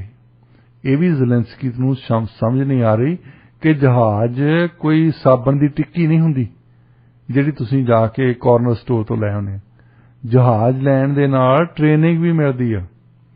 ਉਹ ਟ੍ਰੇਨਿੰਗ ਦੇਣ ਲਈ ਜਾਂ ਤੁਹਾਡੇ ਜਿਹੜੇ ਪਾਇਲਟਸ ਨੂੰ ਆਉਣਾ ਪੈਂਦਾ ਹੈ ਜਾਂ ਇੱਥੋਂ ਪਾਇਲਟ ਟ੍ਰੇਨਰਸ ਭੇਜਣੇ ਪੈਣੇ ਉੱਥੇ ਯੂਕਰੇਨ ਦੇ ਵਿੱਚ, ਤਾਂ ਕਈ ਮਹੀਨੇ ਲੱਗ ਜਾਂਦੇ ਉਹਨਾਂ ਨੂੰ ਸਿਖਾਉਣ ਲਈ। ਸੋ ਇਹ ਗੱਲਾਂ ਸੌਖੀਆਂ ਨਹੀਂ ਉਹਨਾਂ ਲਈ। ਹਾਂ, ਇਹ ਇੱਕ ਗੱਲ ਤੋਂ ਉਹਨਾਂ ਨੂੰ ਸ਼ਾਇਦ ਪਤਾ ਲੱਗ ਗਿਆ, ਇਸੇ ਕਰਕੇ ਅੱਜ ਟਰਕੀ ਬੈਠੇ ਆ। ਟਰਕੀ ਦੇ ਵਿੱਚ ਗੱਲਬਾਤ ਸ਼ੁਰੂ ਹੋਈ ਹੈ। ਉਹ ਚਾਹੁੰਦੇ ਸੀ ਸਿੱਧੀ ਪਿਊਟਨ ਦੇ ਨਾਲ ਗੱਲਬਾਤ ਕਰਨੀ, ਉਹ ਨਹੀਂ ਹੋਈ ਸ਼ਾਇਦ, ਪਰ ਡੈਲੀਗੇਸ਼ਨ ਅਜੇ ਮਿਲ ਰਿਹਾ ਹੈ। ਹਾਂਜੀ। ਪਰ ਹੌਲੀ ਹੌਲੀ ਉਹਨਾਂ ਨੂੰ ਇਹ ਪਤਾ ਲੱਗ ਜਾਂਦਾ ਕਿ ਜਿਨ੍ਹਾਂ ਦੇ ਕਹੇ ਤੇ ਬੜਕਾਂ ਮਾਰਦੇ ਸੀ ਨਾ, ਉਹ ਪਿੱਛੇ ਗੱਲਾਂ ਕਰਨ ਜੋਗੇ ਆ। ਔਰ ਗੱਲਾਂ ਕਰਨ ਜੋਗੇ ਇਸ ਕਰਕੇ ਕਿ ਉਹ ਸਮਝਦੇ ਆ ਕਿ ਅਸਲੀ ਲੜਾਈ ਦਾ ਚ ਅਸੀਂ ਵੀ ਮਾਰੇ ਜਾਵਾਂਗੇ। ਮਿਊਚੁਅਲ ਜਿਹੜੀ ਡਿਸਟਰਕਸ਼ਨ ਹੋਣੀ ਹੈ ਨਾ, ਉਹ ਦੋਹਾਂ ਤਰ੍ਹਾਂ ਦੀ ਹੋਣੀ ਹੈ ਜੀ। ਸੋ ਜ਼ੈਲੈਂਸਕੀ ਦੇ ਕਹੇ ਤੇ, ਇੱਕ ਦੇਸ਼ ਦੇ ਕਹੇ ਤੇ ਹਾਂ ਠੀਕ ਹੈ, ਉਹ ਉਹਨਾਂ ਨੂੰ ਪਹਿਲਾਂ ਵਾਅਦੇ ਕਰਦੇ ਸੀ ਕਿ ਨੇਟੋ ਦੇ ਮੈਂਬਰ ਬਣੋ, ਤੁਸੀਂ ਆਹ ਕਰੋ, ਤੁਹਾਨੂੰ ਯੂਰਪੀਅਨ ਯੂਨੀਅਨ ਦੇ ਮੈਂਬਰ ਬਣਾ ਦਾਂਗੇ। ਪਰ ਹੁਣ ਉਹਨਾਂ ਨੂੰ ਦੱਸੀ ਜਾ ਰਿਹਾ ਹੈ ਕਿ ਅਸੀਂ ਤਾਂ ਗੱਲਾਂ ਹੀ ਕਰਨ ਜੋਗੇ ਹਾਂ। ਗੱਲਾਂ ਦੇ ਕਹਿੰਦੇ ਹੁੰਦੇ ਕਿ ਨਹੀਂ ਆਪਣੇ action speaks louder than word. ਜਾਨਵਰਾਂ ਨੇ ਕਰੀ ਕਿ ਬਾਂਦਰ ਚੁਣ ਲਿਆ ਲੀਡਰ ਜੰਗਲ ਦੇ ਵਿੱਚ। ਹਾਂਜੀ। ਤੇ ਲੋਮੜੀ ਕਿਤੇ ਗਈ, ਉਹਨੂੰ ਕੋਈ ਕੰਪਲੇਂਟ ਲੈ ਕੇ ਗਈ ਹੋਣੀ, ਤੇ ਉਹ ਬਾਂਦਰ ਜਿਹੜਾ ਸਰਪੰਚ ਬਣਾਇਆ ਸੀ, ਉਹ ਕਦੇ ਇਸ ਟਾਹਣੀ ਤੋਂ ਉਸ ਟਾਹਣੀ ਨੂੰ ਚੜ ਜਾ ਕਰੇ, ਉਸ ਟਾਹਣੀ ਤੋਂ ਉਸ ਟਾਹਣੀ ਚੜ ਜਾ ਕਰੇ। ਲੋਮੜੀ ਬੋਲਦੀ ਰਹੀ।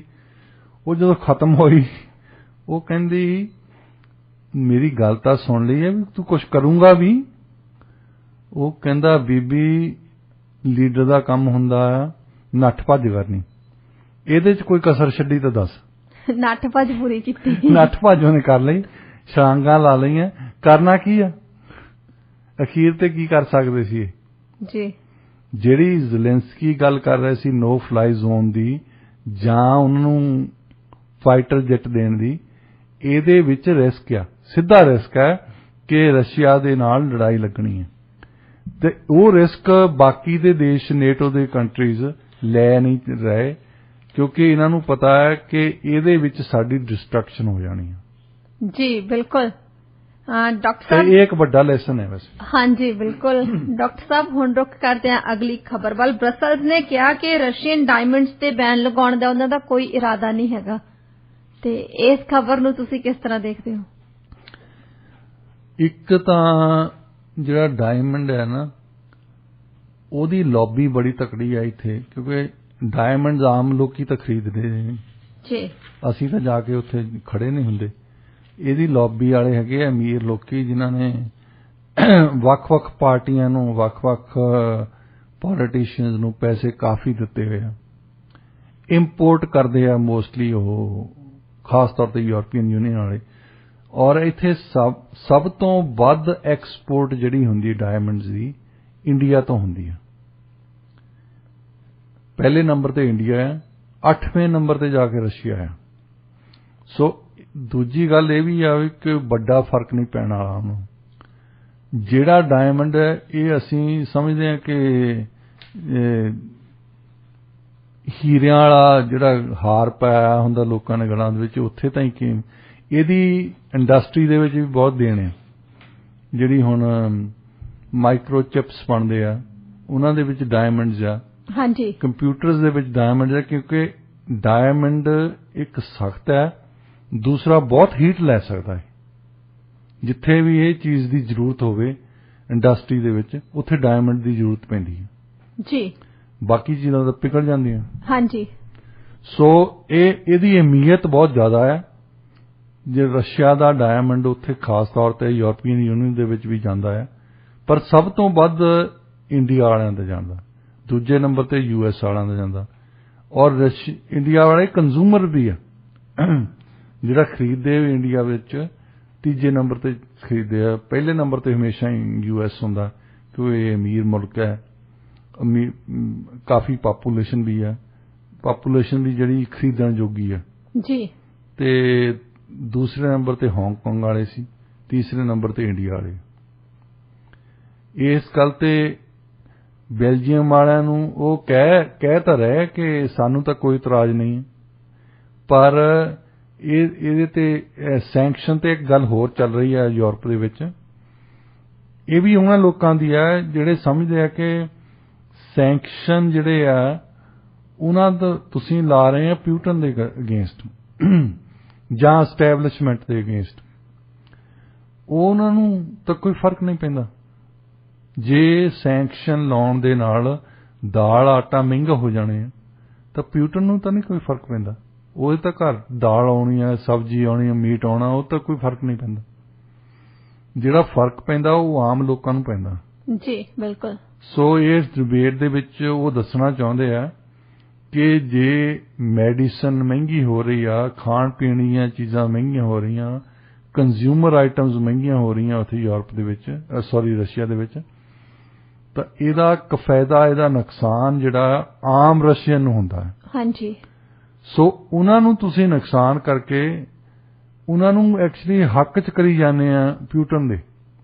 ਜਿਹੜੇ ਬੰਦੇ ਦੁਖੀ ਆ ਨਾ, ਉਹ ਇਹ ਸੋਚਦੇ ਹੋਣੇ ਕਿ ਅਮਰੀਕਾ ਵਾਲਿਆਂ ਨੇ ਆ ਸੈਂਕਸ਼ਨ ਲਾਤੇ ਆ ਤੇ ਪਿਊਟਨ ਠੀਕ ਹੀ ਹੋਣਾ, ਕਿਉਂਕਿ ਇਹ ਜਜ਼ਬਾਤੀ ਗੱਲ ਵੀ ਹੈ ਨਾ। ਸੋ ਤੁਸੀਂ ਇਹਨਾਂ ਦੀ ਸਪੋਰਟ ਵਧਾ ਰਹੇ ਆ ਪਿਊਟਨ ਦੀ, ਉਹਨਾਂ ਨੂੰ ਤੰਗ ਕਰਕੇ। ਪਿਊਟਨ ਨੂੰ ਕੋਈ ਤੰਗੀ ਨਹੀਂ ਹੈ ਸੈਂਕਸ਼ਨ ਦੇ। ਉਹਦੇ ਤੁਸੀਂ ਕਦੇ ਨਹੀਂ ਸੁਣਿਆ ਹੋਣਾ ਵੀ ਉਹਨੂੰ ਬ੍ਰੇਕਫਾਸਟ ਨਹੀਂ ਮਿਲਿਆ ਜਾਂ ਲੰਚ ਨਹੀਂ ਮਿਲਿਆ ਜਾਂ ਡਿਨਰ ਨਹੀਂ ਮਿਲਿਆ, ਨਾਲਦਿਆਂ ਨੂੰ ਨਹੀਂ ਮਿਲਿਆ, ਉਹ ਤਾਂ ਖਾਂਦੇ ਆ। ਇਦਾਂ ਹੀ ਜਦੋਂ ਪਹਿਲਾਂ ਇੱਕ ਵਾਰੀ ਇਰਾਕ ਦੇ ਵਿੱਚ ਲਾਏ ਸੀ ਸਦਾਮ ਹੁਸੈਨ, ਤੇ ਉਹਨਾਂ ਨੇ ਕਿਹਾ ਵੀ ਇਹਨੂੰ ਕੋਈ ਫਰਕ ਹੈ, ਜਿੱਦਾਂ ਪਹਿਲਾਂ ਰਹਿੰਦਾ ਸੀ ਉਦਾਂ ਹੀ ਮਜ਼ੇ ਲੈ ਰਿਹਾ, ਜਿੱਦਾਂ ਇਹਦੇ ਜਨਰਲਸ ਪਹਿਲਾਂ ਰਹਿੰਦੇ ਸੀ ਉਸੇ ਤਰ੍ਹਾਂ ਮਜ਼ੇ ਲੈ ਰਿਹਾ। ਆਮ ਇਰਾਕੀ ਲੋਕਾਂ ਨੂੰ ਫਰਕ ਪੈਂਦਾ ਹੈ, ਉਹਨਾਂ ਦੀ ਦਾਲ ਸਬਜ਼ੀ ਮਹਿੰਗੀ ਹੋ ਜਾਂਦੀ ਹੈ, ਉਹਨਾਂ ਦੀ ਜਿਹੜੀਆਂ ਜ਼ਰੂਰੀ ਵਸਤਾਂ ਉਹ ਮਹਿੰਗੀਆਂ ਹੋ ਜਾਂਦੀਆਂ, ਉਹਨਾਂ ਨੂੰ ਮੈਡੀਸਨ ਨਹੀਂ ਮਿਲਦੀ, ਮਰਦੇ ਆ ਤਾਂ ਉਹ ਮਰਦੇ ਆ।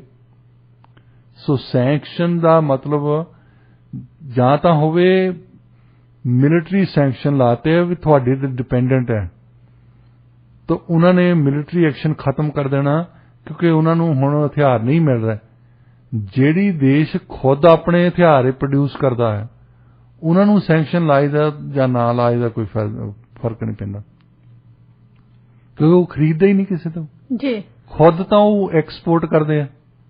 ਰਸ਼ੀਆ ਮੇਜਰ ਐਕਸਪੋਰਟਰ ਹੈ ਹਥਿਆਰਾਂ ਦਾ। ਹਾਂਜੀ। ਸੋ ਉਹਨਾਂ ਨੂੰ ਜੇ ਫਰਕ ਪੈ ਸਕਦਾ ਸੀ ਤਾਂ ਉਹ ਇਸ ਗੱਲ ਤੇ ਪੈ ਸਕਦਾ ਸੀ ਕਿ ਤੁਸੀਂ ਹਥਿਆਰ ਨਾ ਦਿਓ, ਪਰ ਹਥਿਆਰ ਤਾਂ ਨਾ ਉਹਨਾਂ ਨੂੰ ਦਿਓ ਜਿਨ੍ਹਾਂ ਤੋਂ ਹੈ ਨਹੀਂਗੇ। ਜਿਹਦੇ ਬੰਦੇ ਜਿਹੜੀ ਕੰਟਰੀ ਨੇ ਖੁਦ ਐਕਸਪੋਰਟ ਕਰਨੇ ਹੋਣ, ਉਹਨਾਂ ਤੇ ਤੁਸੀਂ ਕੀ ਧਮਕੀ ਦੇ ਸਕਦੇ ਹੋ? ਉਹਨਾਂ ਤੋਂ ਖੁਦ ਹਥਿਆਰ ਹੈਗੇ। ਜਿਹੜੀਆਂ ਚੀਜ਼ਾਂ ਤੇ ਤੁਸੀਂ ਮਹਿੰਗੀਆਂ ਕਰ ਰਹੇ ਆ, ਉਹ ਪਿਊਟਨ ਤੇ ਜਾਂ ਉਹਦੀ ਐਲਾਗਾਰਕੀ ਤੇ ਜਿਹੜੇ ਨਾਲ ਦੇ ਬੰਦੇ ਆ ਉਹਨਾਂ ਦੇ ਕੋਈ ਫਰਕ ਨਹੀਂ ਪੈ ਰਿਹਾ, ਬਿਲਕੁਲ ਕੋਈ ਫਰਕ ਨਹੀਂ ਪੈ ਰਿਹਾ ਜੀ।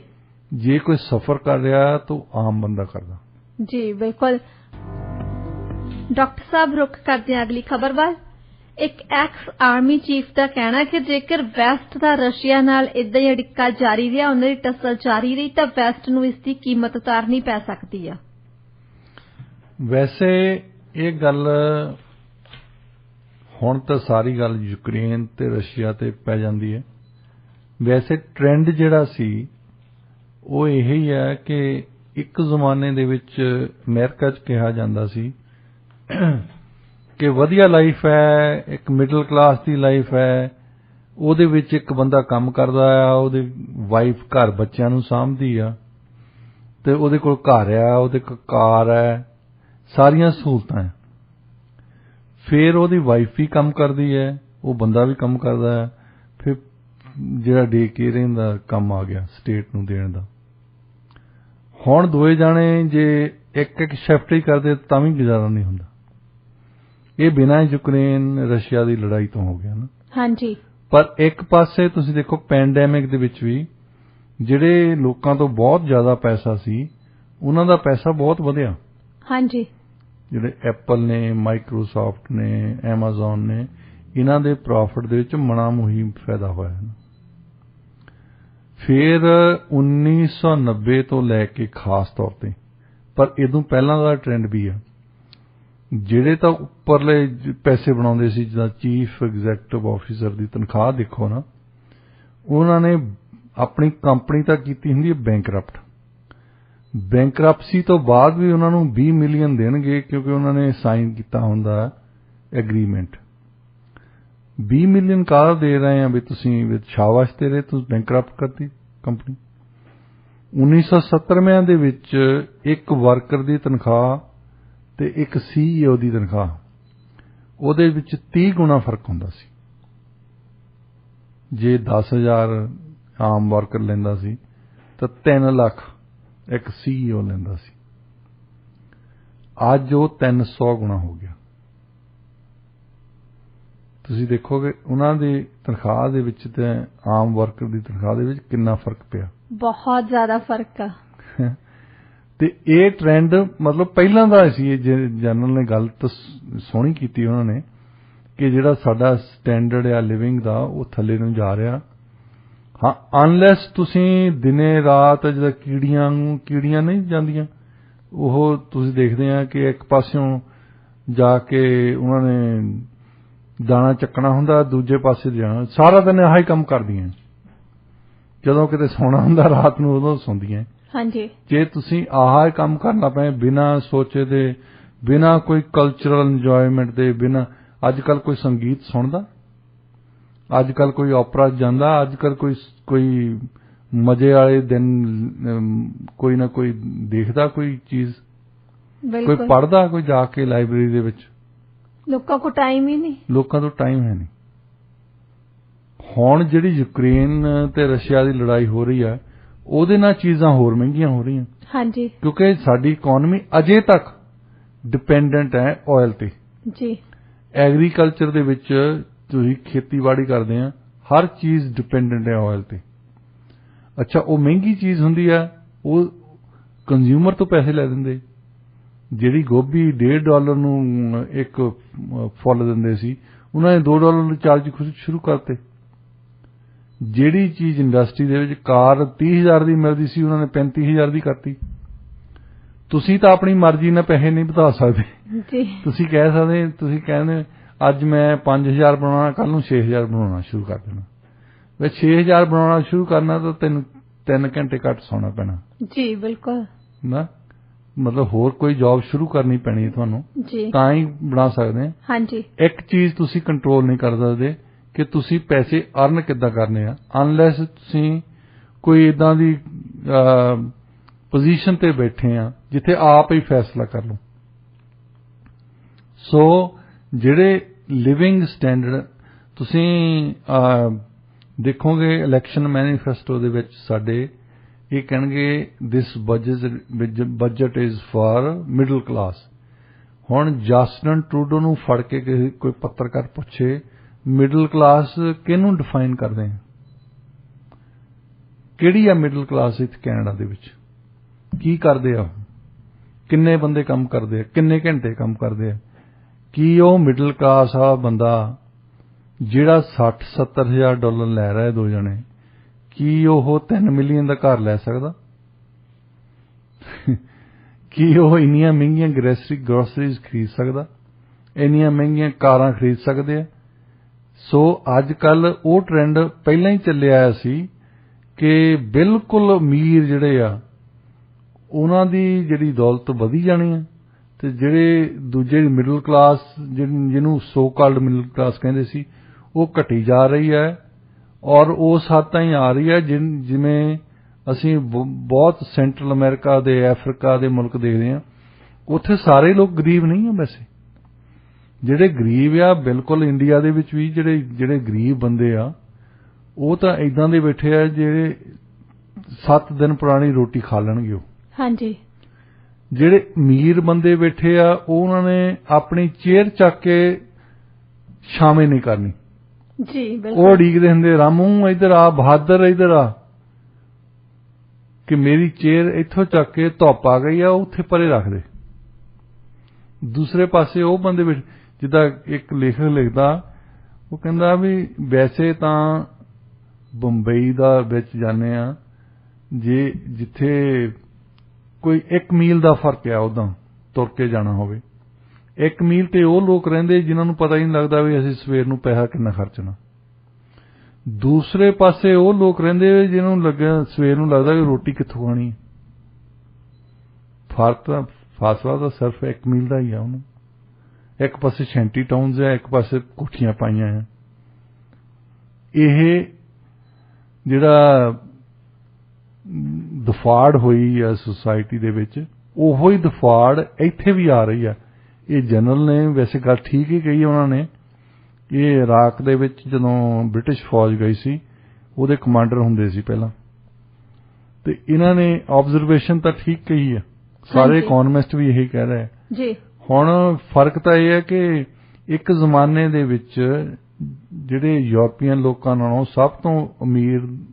ਜੇ ਸਭ ਤੋਂ ਲਿਵਿੰਗ ਸਟੈਂਡਰਡ ਵਧੀਆ ਹੁੰਦਾ ਸੀ ਤਾਂ ਗੋਰਿਆਂ ਦਾ ਜਿਹੜੇ ਸਾਊਥ ਅਫਰੀਕਾ ਦੇ ਵਿੱਚ ਰਹਿੰਦੇ ਹੁੰਦੇ ਸੀ ਉਹ ਇਸ ਕਰਕੇ ਕਿ ਦੂਸਰੇ ਪਾਸੇ ਕਾਲਿਆਂ ਦੇ ਕੋਲ ਕੁਝ ਵੀ ਨਹੀਂ ਸੀ ਕੱਲੇ ਇੱਕ ਵਰਕਰ ਨੇ ਇਹ ਉਹਨਾਂ ਨੇ ਘਰ ਦੇ ਵਿੱਚ 5-5 7-7 ਬੰਦੇ ਰੱਖੇ ਹੁੰਦੇ ਸੀ EMPLOYE ਕਰਕੇ ਇੱਥੇ ਕੋਈ ਵਰਕਰ ਜਿਹੜਾ ਕੰਮ ਕਰਦਾ ਹੈ ਉਹ ਰੱਖ ਸਕਦਾ ਨਹੀਂ ਬਿਲਕੁਲ ਸਵਾਲ ਹੀ ਪੈਦਾ ਨਹੀਂ ਹੁੰਦਾ ਜਿੰਨੇ ਕਿ ਤੁਸੀਂ ਲਓਗੇ ਉਹਨੇ ਕਿ ਉਹਨੂੰ ਦੇਣੇ ਪੈਣੇ ਜੀ ਅਨਲੈਸ ਤੁਹਾਡੇ ਤੋਂ ਬਹੁਤ ਹੀ ਜ਼ਿਆਦਾ ਪੈਸੇ ਆ ਮੈਂ ਇੱਕ ਬੰਦੇ ਨੂੰ ਗੱਲ ਕਰਦਾ ਸੀ ਉਹ ਮੈਨੂੰ ਕਾਰ ਦਿਖਾ ਲਈ ਕੋਈ ਪੋਰਸ਼ ਕਾਰ ਹੈ ਇਹਨੂੰ ਇਟਾਲੀਅਨ ਬਣਦੀ ਹੈ ਸਪੋਰਟਸ ਕਾਰ ਹੈ ਤੇ ਉਹ ਖਰਿਆ $1,75,000 ਦੀ ਲੈ ਕੇ ਆਇਆ ਸੀ ਤੇ ਮੈਨੂੰ ਕਹਿੰਦਾ ਵੀ ਆ ਮੈਂ ਨਵੀਂ ਕਾਰ ਖਰੀਦੀ ਹੈ ਮੈਂ ਕਿਹਾ ਵੀ ਮਜ਼ਾ ਦੇਖ ਮੈਂ 10,000 ਦੀ ਕਾਰ ਚਲਾਉਣਾ ਹੈ ਤੂੰ 1,75 ਦੀ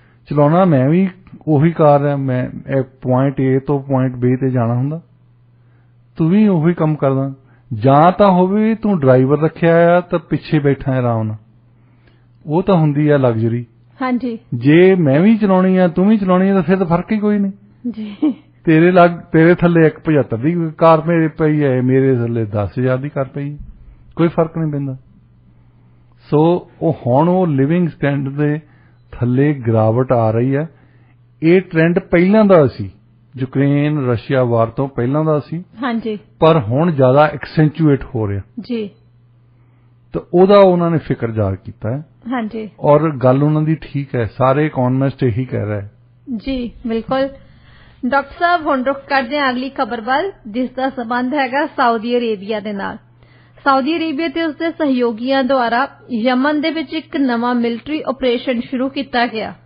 ਜਿਸ ਦੀ ਕ੍ਰਿਟਿਸਿਜ਼ਮ ਹੋ ਰਹੀ ਆ ਪਰੰਤੂ ਉਹਨਾਂ ਦਾ ਕਹਿਣਾ ਹੈਗਾ ਸਾਊਦੀ ਅਰੇਬੀਆ ਤੇ ਉਸਦੇ ਸਹਿਯੋਗੀਆਂ ਦਾ ਕਿ ਜਿਹੜਾ ਮਿਲਟਰੀ ਆਪਰੇਸ਼ਨ ਆ ਇਹਦਾ ਉਦੇਸ਼ ਗਲੋਬਲ એનર્ਜੀ ਰਿਸੋਰਸਿਸ ਦੀ ਰੱਖਿਆ ਕਰਨਾ ਤਾਂ ਕਿ ਜਿਹੜੀ ਸਪਲਾਈ ਚੇਨ ਆ ਕਿ ਉਹਨੂੰ ਉਹ ਯਕੀਨੀ ਬਣਾ ਸਕਣ ਹੁਣ ਤੁਸੀਂ ਦੱਸੋ ਵੀ ਇਹ ਜਿਹੜਾ ਮਿਲਟਰੀ ਆਪਰੇਸ਼ਨ ਹੈਗਾ ਇਹ ਹੈ ਤੁਸੀਂ ਕਿਵੇਂ ਦੇਖਦੇ ਹੋ ਇਹਨੂੰ ਉੱਥੇ ਯਮਨ ਦੇ ਵਿੱਚ ਹੂਥੀ ਐਥਿਕ ਕਮਿਊਨਿਟੀ ਇੱਕ ਬੜੀ ਜਿਨ੍ਹਾਂ ਨੂੰ ਤੁਸੀਂ ਦੱਬੀ ਜਾਂਦੇ ਜਿਨ੍ਹਾਂ ਨੂੰ ਤੁਸੀਂ ਬਿਲਕੁਲ ਹੀ ਕੰਧ ਦੇ ਨਾਲ ਲਾਤਾ ਉਹ ਬੰਦੇ ਲੜਨਗੇ ਤਾਂ ਜ਼ਰੂਰ ਹਾਂਜੀ ਬਿਲਕੁਲ ਤੇ ਪਿਛਲੇ ਕੁਝ ਸਾਲਾਂ ਤੋਂ ਉੱਥੇ ਸਾਊਦੀ ਅਰੇਬੀਆ ਦੀਆਂ ਫੋਰਸਸ ਬੈਠੀਆਂ ਉਹਨਾਂ ਦਾ ਦੇਸ਼ ਮੱਲਿਆ ਆ ਪਹਿਲਾਂ ਉਹਨਾਂ ਦੀ ਫੋਰਸ ਨੇ ਇੱਕ ਐਕਸ਼ਨ ਕੀਤਾ UAE ਦੇ ਵਿੱਚ ਜਿਹਨੂੰ ਯੂਨਾਈਟਿਡ ਅਰਬ ਇਮਰਤ ਕਹਿੰਦੇ ਆ ਦੁਬਈ ਇੱਕ ਹਿੱਸਾ ਹੈ ਉਹਦਾ ਉਦੋਂ ਕਹਿ ਰਹੇ ਸੀ ਕਿ ਆਇਲ ਦੀਆਂ ਕੀਮਤਾਂ ਇਸ ਕਰਕੇ ਵਧ ਗਈਆਂ ਕਿ ਉਹਨਾਂ ਨੇ ਇੱਕ ਟੈਂਕਰ ਸਾਡਾ ਤਬਾਹ ਕਰ ਦਿੱਤਾ। ਹੁਣ ਪਿੱਛੇ ਜਾਏ ਜਿੱਥੇ ਸਾਊਦੀ ਅਰੇਬੀਆ ਦਾ ਆਇਲ ਨਿਕਲਦਾ, ਉੱਥੇ ਹੂਥੀ ਰੈਬਲਸ ਨੇ ਉਹਨਾਂ ਦੇ ਇੱਕ ਬੰਬ ਮਾਰਤਾ।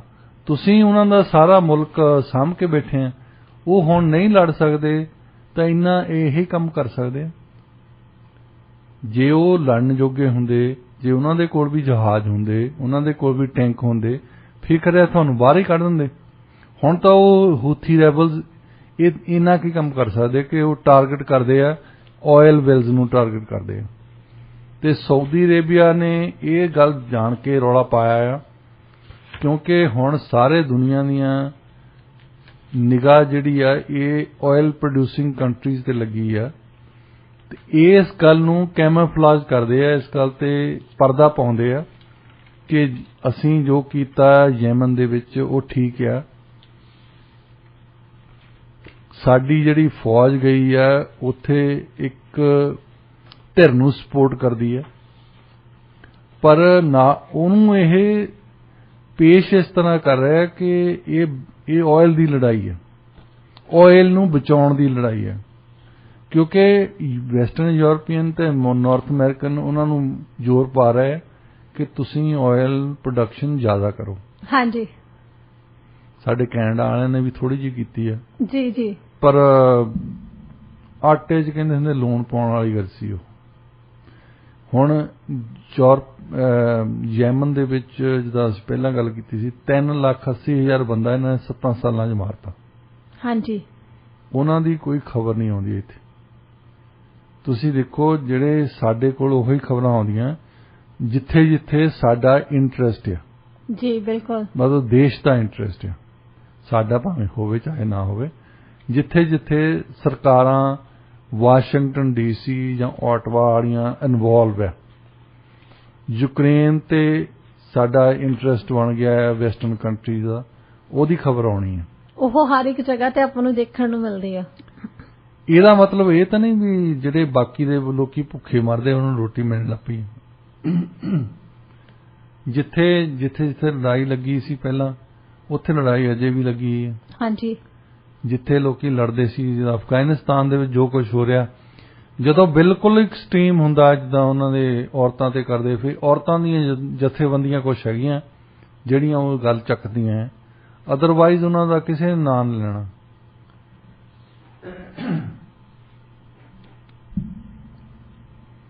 ਸੋ ਯੈਮਨ ਦੀ ਜਿਹੜੀ ਗੱਲ ਹੈ ਉਹ ਲੁਕੀ ਆ, ਉਹ ਛੁਪੀ ਗੱਲ ਹੈ।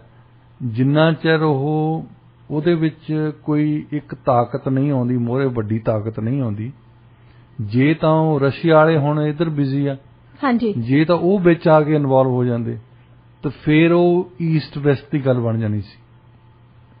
ਹੁਣ ਉਹਨਾਂ ਦਾ ਕੋਈ ਦਿਲਚਸਪੀ ਨਹੀਂ ਯੈਮਨ ਦੇ ਵਿੱਚ ਇਸ ਵੇਲੇ ਜੀ। ਹਾਂ, ਕੱਲ ਨੂੰ ਹੋ ਜਾਵੇ ਤਾਂ ਪਤਾ ਕੋਈ ਨਹੀਂ, ਪਰ ਇਸ ਵੇਲੇ ਉਹਨਾਂ ਦੀ ਕੋਈ ਦਿਲਚਸਪੀ ਨਹੀਂ। ਇਸ ਕਰਕੇ ਅਮਰੀਕਾ ਵਾਲਿਆਂ ਦੀ ਵੀ ਕੋਈ ਦਿਲਚਸਪੀ ਨਹੀਂ ਕਿ ਸਾਊਦੀ ਅਰੇਬੀਆ ਵਾਲੇ ਉਹਨਾਂ ਨੂੰ ਮਾਰਦੇ ਆ। ਜੇ ਅਮਰੀਕਨ ਜਾ ਕੇ ਖੁਦ ਮਾਰਨ ਤੇ ਫਿਰ ਇਹ ਗੱਲ ਬਣ ਜਾਣੀ ਕਿ ਮੁਸਲਿਮ ਕੰਟਰੀ ਹੈ ਤੇ ਅਮਰੀਕਨ ਇਹ ਜਿਹੜੇ ਕ੍ਰਿਸਚੀਅਨ ਫੋਰਸਸ ਆ ਰਹੀਆਂ ਇੱਥੇ ਇਹਨਾਂ ਨੂੰ ਤਬਾਹੀ ਕਰ ਰਹੀਆਂ। ਹੁਣ ਇੱਕ ਮੁਸਲਿਮ ਕੰਟਰੀ ਆ, ਉਹ ਵੀ ਸੁੰਨੀ ਕੰਟਰੀ ਆ, ਉਹ ਵੀ ਸੁੰਨੀ ਕੰਟਰੀ ਆ, ਉਹ ਇੱਕ ਦੂਸਰੇ ਨੂੰ ਮਾਰ ਰਿਹਾ ਆ। ਸਾਊਦੀ ਅਰੇਬੀਆ ਦੇ ਕੋਲ ਪਾਵਰ ਜ਼ਿਆਦਾ ਹੈ, ਉਹਨਾਂ ਦੇ ਕੋਲ ਵੱਡੀ ਆਰਮੀ ਹੈ। ਉਹਨਾਂ ਨੇ ਯੈਮਨ ਦੇ ਵਿੱਚ ਜੋ ਕੁਝ ਚਾਹੁੰਦੇ ਸੀ ਉਹ ਨਹੀਂ ਹੋਇਆ ਪਹਿਲਾਂ। ਹੁਣ ਉੱਥੇ ਪ੍ਰੋ ਸਾਊਦੀ ਸਰਕਾਰ ਬਣਾਉਣਾ ਚਾਹੁੰਦੇ ਆ, ਤੇ ਜਿਹੜੀ ਬਣ ਨਹੀਂ ਰਹੀ। ਪਿਛਲੇ 7 ਸਾਲ ਤੋਂ ਲਗਾਤਾਰ ਲੜਾਈ ਕਰ ਰਹੇ ਆ। ਇਹੀ ਗੱਲਾਂ ਇਰਾਕ ਦੇ ਵਿੱਚ ਹੁਣ ਵੀ ਅਜੇ ਤੱਕ ਉੱਥੇ ਸ਼ਾਂਤੀ ਨਹੀਂ ਆਈ ਜਦੋਂ ਦੇ ਅਮਰੀਕਨ ਗਏ ਉੱਥੇ। ਹਾਂਜੀ, ਪਰ ਹੁਣ ਤੁਸੀਂ ਖਬਰ ਪੜ੍ਹਦੇ ਕਦੇ? ਕੋਈ ਨਹੀਂ ਖਬਰ ਆ ਰਹੀ। ਨਹੀਂ, ਹੁਣ ਨਹੀਂ। ਇਹਦਾ ਮਤਲਬ ਇਹ ਤਾਂ ਨਹੀਂ ਵੀ ਇਰਾਕ ਹੁਣ ਪੈਰਿਸ ਬਣ ਗਿਆ। ਨਾ ਸੀਰੀਆ ਦੀ ਖਬਰ ਆਉਣੀ ਹੈ, ਹਾਂਜੀ, ਨਾ ਇਜ਼ਰਾਈਲ ਵਾਲੇ ਪੈਲਸਟੀਨੀਅਨਸ ਦੇ ਨਾਲ ਕੀ ਕਰ ਰਹੇ ਆ ਜੀ, ਉਹਨਾਂ ਦੀ ਕੋਈ ਖਬਰ ਨਹੀਂ ਆਉਂਦੀ। ਉਹ ਰੋਜ਼ ਲੜਦੇ ਵਿਚਾਰੇ। ਹਾਂਜੀ, ਉਹਨਾਂ ਦੀ ਕੋਈ ਖਬਰ ਨਹੀਂ, ਕੋਈ ਗੱਲਬਾਤ ਵੀ ਨਹੀਂ ਕਰ ਰਹੇ। ਸਾਡੀ ਪੱਤਰਕਾਰੀ ਇੱਥੇ ਕਿਤਾਈ ਆ ਕਿ ਜਿੱਥੇ ਜਿੱਥੇ ਸਾਡਾ ਇੰਟਰਸਟ ਆ, ਜਿੱਥੇ ਜਿੱਥੇ ਸਾਡੇ ਹਿੱਤ ਆ ਉਹ ਗੱਲਾਂ ਸਾਡੇ ਸਾਹਮਣੇ ਆ ਰਹੀਆਂ, ਬਾਕੀ ਦੀਆਂ ਗੱਲਾਂ ਲੁਕੀਆਂ ਰਹੀਆਂ। ਹਾਂਜੀ। ਚੀਨ ਵਾਲੇ ਕੀ ਕਰ ਰਹੇ ਆ ਚੀਨ ਦੇ ਵਿੱਚ ਇਸ ਵੇਲੇ ਅਸੀਂ ਚੁੱਪ ਆ। ਜਿਸ ਦਿਨ ਉਹਨਾਂ ਨੇ ਕੁਝ ਕੀਤਾ ਜਿਹੜਾ ਸਾਡੇ ਹਿੱਤਾਂ ਦੇ ਖਿਲਾਫ ਹੋਵੇ ਉਦਣ ਚੀਨ ਵਾਲੇ ਮਾੜੇ ਹੋ ਜਾਣੇ। ਇਸ ਵੇਲੇ ਚੀਨ ਵਾਲੇ ਮਾੜੇ ਤਾਂ ਸੀ ਕਿ ਉਹ ਰਸ਼ੀਆ ਦੇ ਨਾਲ ਸੀ, ਪਰ ਉਸ ਤੋਂ ਬਾਅਦ ਹੁਣ ਇਹਨਾਂ ਨੇ ਪਾਲਿਸੀ ਥੋੜੀ ਜਿਹੀ ਚੇਂਜ ਕੀਤੀ ਹੈ, ਥੋੜੇ ਚੁੱਪ ਕੀਤੇ। ਥੋੜੇ ਬਾਈਡਨ ਨੇ ਕਹਿਤਾ ਕਿ ਪਿਊਟਨ ਨੂੰ ਬਦਲ ਦੇਣਾ ਚਾਹੀਦਾ। ਹੁਣ ਇੱਕ ਗੱਲ ਲੋਕਾਂ ਨੂੰ ਵੀ ਸਮਝਣੀ ਚਾਹੀਦੀ ਕਿ ਕਈ ਵਾਰੀ ਇਹ ਸਪੀਚ ਦਿੰਦੇ ਨਾ, ਬਾਈਡਨ ਨੇ ਸਪੀਚ ਦਿੱਤੀ ਪਿੱਛੇ ਜਾਏ, ਉਹਦੇ ਵਿੱਚ ਪਿਊਟਨ ਦੇ ਖਿਲਾਫ ਗੱਲਾਂ ਕੀਤੀਆਂ। ਹਾਂਜੀ। ਕਿਹਾ ਤਾਂ ਇੱਕ ਹੀ ਸੈਂਟੈਂਸ ਸੀ, ਪਰ ਉਹ ਇਹਨੇ ਲਿਖਿਆ ਨਹੀਂ ਸੀ ਸਪੀਚ ਦੇ ਵਿੱਚ। ਜਿਹੜੀ ਸਪੀਚ ਲਿਖੀ ਸੀ ਉਹ ਤਾਂ ਲਿਖੀ ਸੀ ਕਿ ਤੁਸੀਂ ਧਮਕੀਆਂ ਦੇ ਕੇ ਆਉਣੀਆਂ, ਬਸ ਤੁਸੀਂ ਇਹ ਨਹੀਂ ਬਾਅਦ ਦੇ ਵਿੱਚ ਕਹਿਣਾ ਕਿ ਪਿਊਟਨ ਨੂੰ ਮਾਰ ਦਿਓ, ਫਲਾਣਾ ਕਰ ਦਿਓ। ਇਹ ਕਿਤੇ ਭਾਵਕ ਹੋਏ ਕਹਿ। ਅੱਛਾ, ਸਭ ਤੋਂ ਵੱਧ ਕ੍ਰਿਟਿਸਿਜ਼ਮ ਜਿਹੜੀ ਉਹਦੀ ਉਸ ਸਪੀਚ ਦੀ ਹੋਈ ਉਹ ਜਾਰਜੀਆ ਦੇ ਵਿੱਚ ਡੋਨਲਡ ਟਰੰਪ ਨੇ ਕੀਤੀ। ਉਹਨਾਂ ਨੇ ਮਜ਼ਾਕ ਬਣਾਤਾ ਇਹਦਾ।